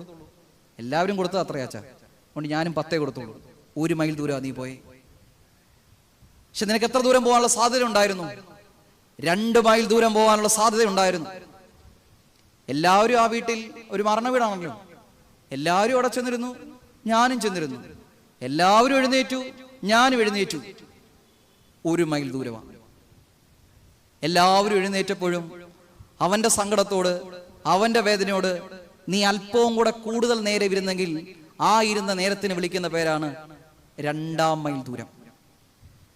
കുംഭസാരത്തിൽ ഏറ്റു പറയേണ്ട അടുത്ത ബലഹീനത ഏതാ? ദൈവമേ, എല്ലാവരെയും പോലെ 1 മൈൽ ദൂരമേ ഞാൻ സഞ്ചരിച്ചുള്ളൂ, 2-ാം മൈൽ ദൂരത്തിലേക്ക് ചൂട് വെക്കുവാൻ എനിക്ക് പറ്റിയില്ല, ഇറ്റ്സ് മൈ മിസ്റ്റേക്ക്. നീ കണ്ണുനീരോടെ കുംഭസാരത്തിൽ ഏറ്റു പറയണം. പ്രിയപ്പെട്ടവരെ, ദൈവം ആക്ഷൻ അല്ല, ആറ്റിറ്റ്യൂഡാണ് പ്രതീക്ഷിക്കുന്നത്. ആറ്റിറ്റ്യൂഡാണ് പ്രധാനം, ആക്ഷൻ അല്ല പ്രധാനം. സ്നേഹിതരെ, പശ്ചാത്തപിക്കേണ്ടത് എതിർത്തുന്നതിനെ പ്രതിയാണ്, മാറ്റിവെച്ചതിനെ പ്രതിയാണ്, ക്രിസ്തുവിനെ പ്രതി സഞ്ചരിക്കാതിരുന്നതിനെ പ്രതിയാണ്. ഈ വിധം സ്വന്തം തെറ്റുകളെ പ്രതി കുംഭസാര അനുഭവത്തിൽ കണ്ണുനീരോടെ ദൈവസന്നിധിയിൽ അനുദപിക്കുന്നവന് എന്ത് കിട്ടും? ആശ്വാസം കിട്ടും. അത് നിങ്ങൾ മറന്നുപോയി. ഒന്നുകൂടെ പറയാം. 2ാമത് നമ്മൾ പഠിക്കുന്ന വാക്യമാണ്, ദുഃഖിക്കുന്നവർ ഭാഗ്യവാന്മാർ. അവർക്ക് എന്ത് കിട്ടും? ആശ്വാസം കിട്ടും. എന്തിനെ പ്രതി ദുഃഖിക്കുന്നവരാ? 1, സ്വന്തം തെറ്റുകളെ പ്രതി ദുഃഖിക്കുന്നവർക്ക് എന്ത് കിട്ടും? ആശ്വാസം കിട്ടും. 2ാമത്, മറ്റുള്ളവരെ പ്രതി ദുഃഖിക്കുന്നവർക്ക് എന്ത് കിട്ടും എന്നറിയാവോ? ആശ്വാസം കിട്ടും. ഞാൻ കരയുക, എന്റെ കാര്യം ഓർത്തല്ല. ദൈവമേ, ഈ സഭ നശിക്കുന്നു, ദൈവമേ ഈ ദേശം നശിക്കുന്നു, ദൈവമേ കുടുംബങ്ങൾ നശിക്കുന്നു, ദൈവമേ തലമുറ നശിക്കുന്നു. ഞാൻ എന്റെ കാര്യം ഓർത്താന്നോ കരഞ്ഞേ? അല്ല. ഇങ്ങനെ മറ്റുള്ളവരെ പ്രതി നാം ദൈവസന്നിധിയിൽ കണ്ണുനീരൊഴുക്കുമ്പോ ആ കണ്ണുനീരിനെ ദൈവം മാനിച്ച് നിന്റെ ദുഃഖത്തെ അകറ്റുമെന്നാണ് രണ്ടാമത് ഈ ഭാഗം നമ്മെ ബോധ്യപ്പെടുത്തുന്നത്. ഞാൻ നിങ്ങൾക്കൊരു മനുഷ്യനെ പരിചയപ്പെടുത്താം. വിശുദ്ധ വേദപുസ്തകത്തിലെ ഉൽപ്പത്തി പുസ്തകത്തിന്റെ 19-ാം അധ്യായത്തിൽ ഈ ഒരു മനുഷ്യൻ ചങ്ക് നിറയുന്ന വേദനയോടെ അങ്ങ് വിദൂരങ്ങളിലേക്ക് നോക്കി ഇന്ന് കണ്ണീരൊഴുക്കിയ അദ്ദേഹത്തിന്റെ പേര് അബ്രഹാം എന്നാണ്. 19-ാം അധ്യായത്തിൽ അബ്രഹാം കരയുന്നത് അങ്ങ് വിദൂരങ്ങളിൽ തന്റെ സഹോദരൻ ലോത്തും പ്രിയപ്പെട്ടവരും ഉണ്ടായിരുന്ന ദേശം കത്തിച്ചാമ്പലാകിയ. അബ്രഹാം ദൈവസന്നിധിയിൽ കരയുന്നത് എന്തിനു വേണ്ടിയിട്ടാണെന്നറിയോ? എന്തിനു വേണ്ടിയിട്ടാ? തന്റെ സഹോദരനെ ദൈവമേ സംരക്ഷിക്കണേ എന്ന് പറയാനാ. ദൈവം അബ്രഹാമിന്റെ പ്രാർത്ഥന കേട്ടു.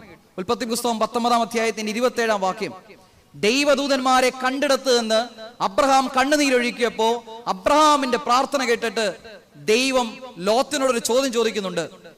ലോത്തെ, അബ്രഹാം കടന്ന് കരയുന്നു, നിന്നെ രക്ഷിച്ചേ പറ്റത്തുള്ളൂ, ഇപ്പൊ എന്നാ ചെയ്യണ്ടേ? ലോത്ത് പറയാണ്, എന്റെ ദൈവമേ, കണ്ട വാദത്തിന്റെ ഗുളി കഴിച്ചിരിക്കുക, ഓടാനൊന്നും വയ്യ. തൊട്ടടുത്ത ഗ്രാമമാണ് സോവാർ, ഞാൻ എന്ത് ചെയ്യാം? അവിടേക്ക് പോകാം. അങ്ങ് സോവാർ എന്ത് ചെയ്യരുത്? കത്തിക്കരുത്. ദൈവം ലോത്തിനോട് പറയുകയാണ്, ലോത്തെ, സോവാർ ഞാൻ കത്തിക്കാതിരുന്നതാ, പക്ഷെ നീ അങ്ങോട്ട് ചെല്ലുന്നത് കൊണ്ടും അബ്രഹാം അവിടെ കരയുന്നത് കൊണ്ടും ഞാൻ എന്ത് കത്തിക്കുന്നില്ല? സോവാർ കത്തിക്കുന്നില്ല. നിങ്ങൾ പറ, സോവാർ ദൈവം കത്തിക്കാഞ്ഞത് ലോത്ത് അവിടെ ഉണ്ടായതുകൊണ്ടാണോ? ആണോ? അല്ല. പിന്നെയോ? ലോത്തിനെ പ്രതി അങ്ങ് വിദൂരങ്ങളിൽ നിന്ന് ആര് കരഞ്ഞു? അബ്രഹാം കരഞ്ഞു. ഞാൻ നിങ്ങളൊരു കാര്യം പറയട്ടെ, ഈ ഉള്ളൂർ ദേശം സോവാറ, പാളയം സോവാറ, നന്തങ്കോട് സോവാറ, നിങ്ങളിരിക്കുന്ന ദേശം സോവാറ. ദൈവം അതെന്ത് ചെയ്യാൻ പോയതാ? കത്തിക്കാൻ പോയതാ. ദൈവം എന്തുകൊണ്ടാ അത് കത്തിക്കാത്തെന്നറിയാമോ? നിങ്ങളവിടെ ഉള്ളത് കൊണ്ടല്ല. പിന്നെയോ? നിങ്ങളെ പ്രതി ആരോ എവിടെയോ ദൈവസന്നിധിയിൽ അബ്രഹാമിനെ പോലെ കണ്ണീരൊഴുക്കുക. വിദേശത്തെ മണലാരണ്യങ്ങളിൽ അധ്വാനിക്കുന്ന മക്കൾക്ക് വേണ്ടി ദാ നന്തങ്കോട് ദേവാലയത്തിന്റെ മുറ്റത്തിരുന്ന ഒരു അമ്മ കണ്ണുനീരോടെ പ്രാർത്ഥിക്കുക. അമ്മ നെഞ്ചുരുക്കി പ്രാർത്ഥിക്കുക, ദൈവമേ, എന്റെ കുഞ്ഞ് വിദേശത്താണ്, എന്റെ കണ്ണിനോ എന്റെ കാഴ്ചയ്ക്കോ ഹൃദയത്തിനോ ചെന്നെത്താൻ പറ്റാത്തവണ്ണം വിദൂരങ്ങളിലാണ്. എന്റെ കുഞ്ഞിനെ നീ പ്രാർത്ഥിക്കുക, കണ്ണുനീരോടെ പ്രാർത്ഥിക്കുക, നീ സംരക്ഷിക്കണേ. അവന്റെ അതിക്രമങ്ങൾ കൊണ്ട് ദൈവം അവനെ കത്തിക്കാൻ വെച്ചതാ. പക്ഷെ ദൈവം സോവാറിൽ അധിവസിക്കുന്ന അവനെ കത്തിക്കാത്തത് എന്തുകൊണ്ടെന്നറിയാമോ? അവന് വേണ്ടി വിദൂരങ്ങളിൽ നിന്ന് ഒരാൾ എന്ത് ചെയ്യുന്നു? പ്രാർത്ഥിക്കുന്നത് കൊണ്ടാ. സ്നേഹിതരെ, മറ്റുള്ളവർക്ക് വേണ്ടി പ്രാർത്ഥിക്കുമ്പോ, മറ്റുള്ളവർക്ക് വേണ്ടി നുറുങ്ങുന്ന ഹൃദയത്തോടെ ദൈവസന്നിധിയിൽ നാം അപേക്ഷിക്കുമ്പോ, നമ്മുടെ പ്രാർത്ഥന മുഖാന്തരം കത്തിപ്പാനിരുന്ന കടന്നു വരുവാനിരുന്ന വലിയ പ്രതികൂലങ്ങളിൽ നിന്ന് അവരെന്ത് ചെയ്യും? വിട്ടൊഴിയും. ഈ അനുഭവം നിങ്ങൾ മനസ്സിലാക്കണം. നിങ്ങളെ സങ്കടപ്പെടുത്തുന്നവരെ, പ്രതികൂലപ്പെടുത്തുന്നവരെ നിങ്ങൾ പ്രാർത്ഥിക്കുമ്പോൾ ദൈവം നിങ്ങളെ അവന്റെ ചങ്കോട് ചേർക്കും. ഇതിന്റെ ഉദാഹരണവും കൂടെ പറഞ്ഞ് ഞാൻ എന്റെ വാക്കുകൾ ഉപസംഹരിച്ചു കൊള്ളാം. വിശുദ്ധ വേദപുസ്തകത്തിൽ അപ്പോസ്തല പ്രവൃത്തികൾ 7-ാം അധ്യായത്തിന്റെ 56-ാം വാക്യത്തിൽ നാം ഒരു മനുഷ്യനെ കാണുകയാണ്. അദ്ദേഹത്തിന്റെ പേര് സ്തേഫാനോസ് എന്നാണ്. കല്ലേറുകൊണ്ട് ശരീരം മുഴുവൻ വ്രണപ്പെട്ടിരിക്കുമ്പോഴും വേദന കൊണ്ട് പൊളയുമ്പോഴും ഈ മനുഷ്യൻ ദൈവസന്നിധിയിൽ തന്നെ കല്ലെറിഞ്ഞവർക്ക് വേണ്ടി എന്ത് ചെയ്യുന്നു? പ്രാർത്ഥിക്കുന്നു. ശ്രദ്ധിക്കുക, 7-ാം അധ്യായത്തിന്റെ 56-ാം വാക്യം. ഇങ്ങനെ കണ്ണുനീരോടെ തന്നെ കല്ലെറിഞ്ഞവർക്ക് വേണ്ടി സ്തേഫാനോസ് പ്രാർത്ഥിക്കുമ്പോൾ സ്തേഫാനോസ് കണ്ട ദർശനമാണ് 56-ാം വാക്യത്തിൽ എഴുതിയിരിക്കുന്നത്. അവിടെ ഇങ്ങനെ എഴുതിയിരിക്കുന്നു, ഇതാ സ്വർഗം തുറന്നിരിക്കുന്നതും മനുഷ്യപുത്രൻ ദൈവത്തിന്റെ വലതുഭാഗത്ത് നിൽക്കുന്നതും ഞാൻ കാണുന്നു. ആവർത്തിക്കട്ടെ, സ്വർഗം തുറന്നിരിക്കുന്നതും മനുഷ്യപുത്രൻ ദൈവത്തിന്റെ വലതുഭാഗത്ത് നിൽക്കുന്നതും ആര് കാണുന്നു? അപ്പൊ സ്തേഫാനോസ് സഹദാ കല്ലേറുകൊണ്ട് ദൈവസന്നിധിയിലേക്ക് തന്റെ കണ്ണുകൾ ഉയർത്തിയപ്പോ കണ്ടതെന്താ? സ്വർഗം തുറന്നിരിക്കുന്നു, ദൈവത്തിന്റെ വലതുഭാഗത്തിരിക്കുന്ന പുത്രൻ തമ്പുരാൻ എഴുന്നേറ്റ് ആരെ സ്വീകരിക്കാൻ നിൽക്കുന്നു? സ്തേഫാനോസിനെ. ഇനി നമ്മുടെ കാര്യം പറയാം. നമ്മൾ സ്വർഗത്തിലോട്ട് നോക്കുക, അവിടെ എന്നാ സംഭവിക്കുന്നതെന്ന് അറിയാം.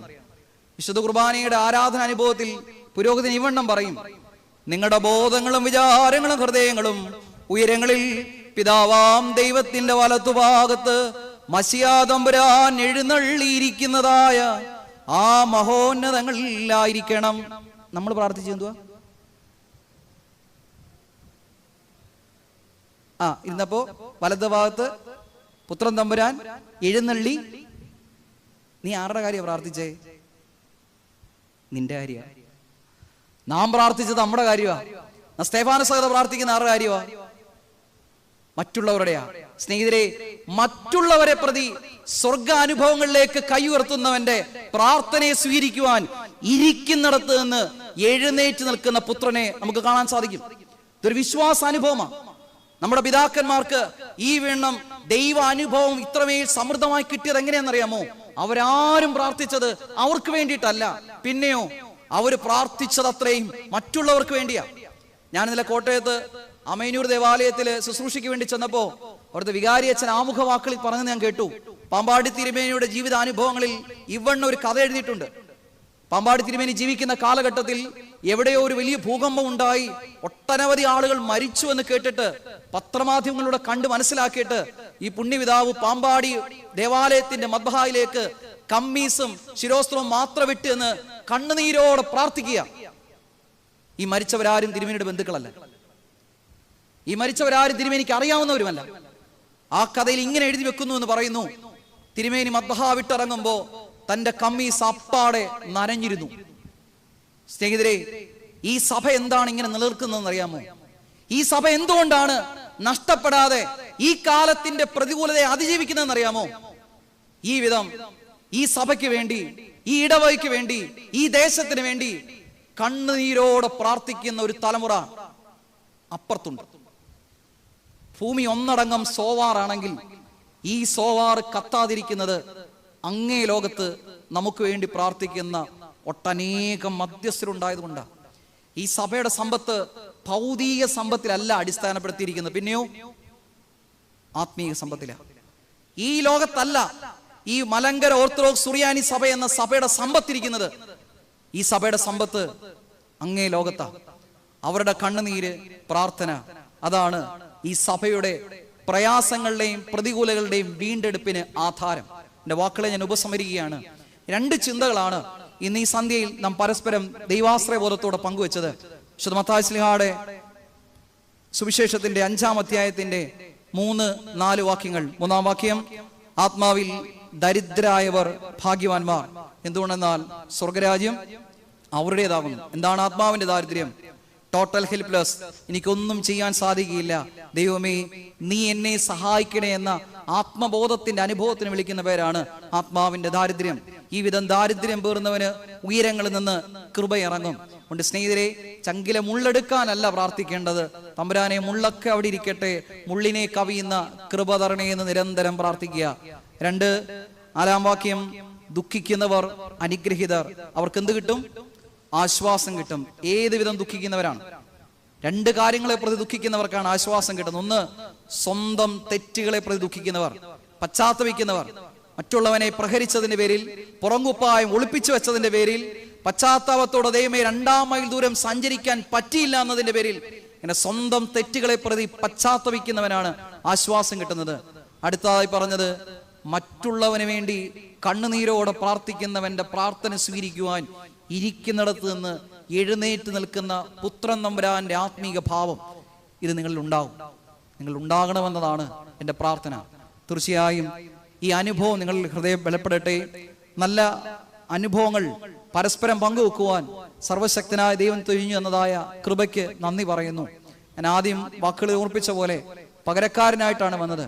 ആ പകരാനുഭവത്തിലും പരിശുദ്ധാത്മാവ് പകരമില്ലാതെ ഒരുക്കി തന്ന ആത്മീയ അനുഭവത്തിന് നന്ദി പറഞ്ഞുകൊണ്ടും ക്ഷണിച്ച സ്നേഹിതരെ ദൈവസന്നിധിയിൽ നന്ദിയോട് ഓർത്തുകൊണ്ടും നിങ്ങൾ എല്ലാവർക്കും പരിശുദ്ധാത്മാവിന്റെ കൃപ ആശംസിച്ചുകൊണ്ടും വാക്കുകൾ ഉപസംഹരിക്കുന്നു. ദൈവം നമ്മെ എല്ലാവരെയും വാഴ്ത്തി അനുഗ്രഹിക്കട്ടെ.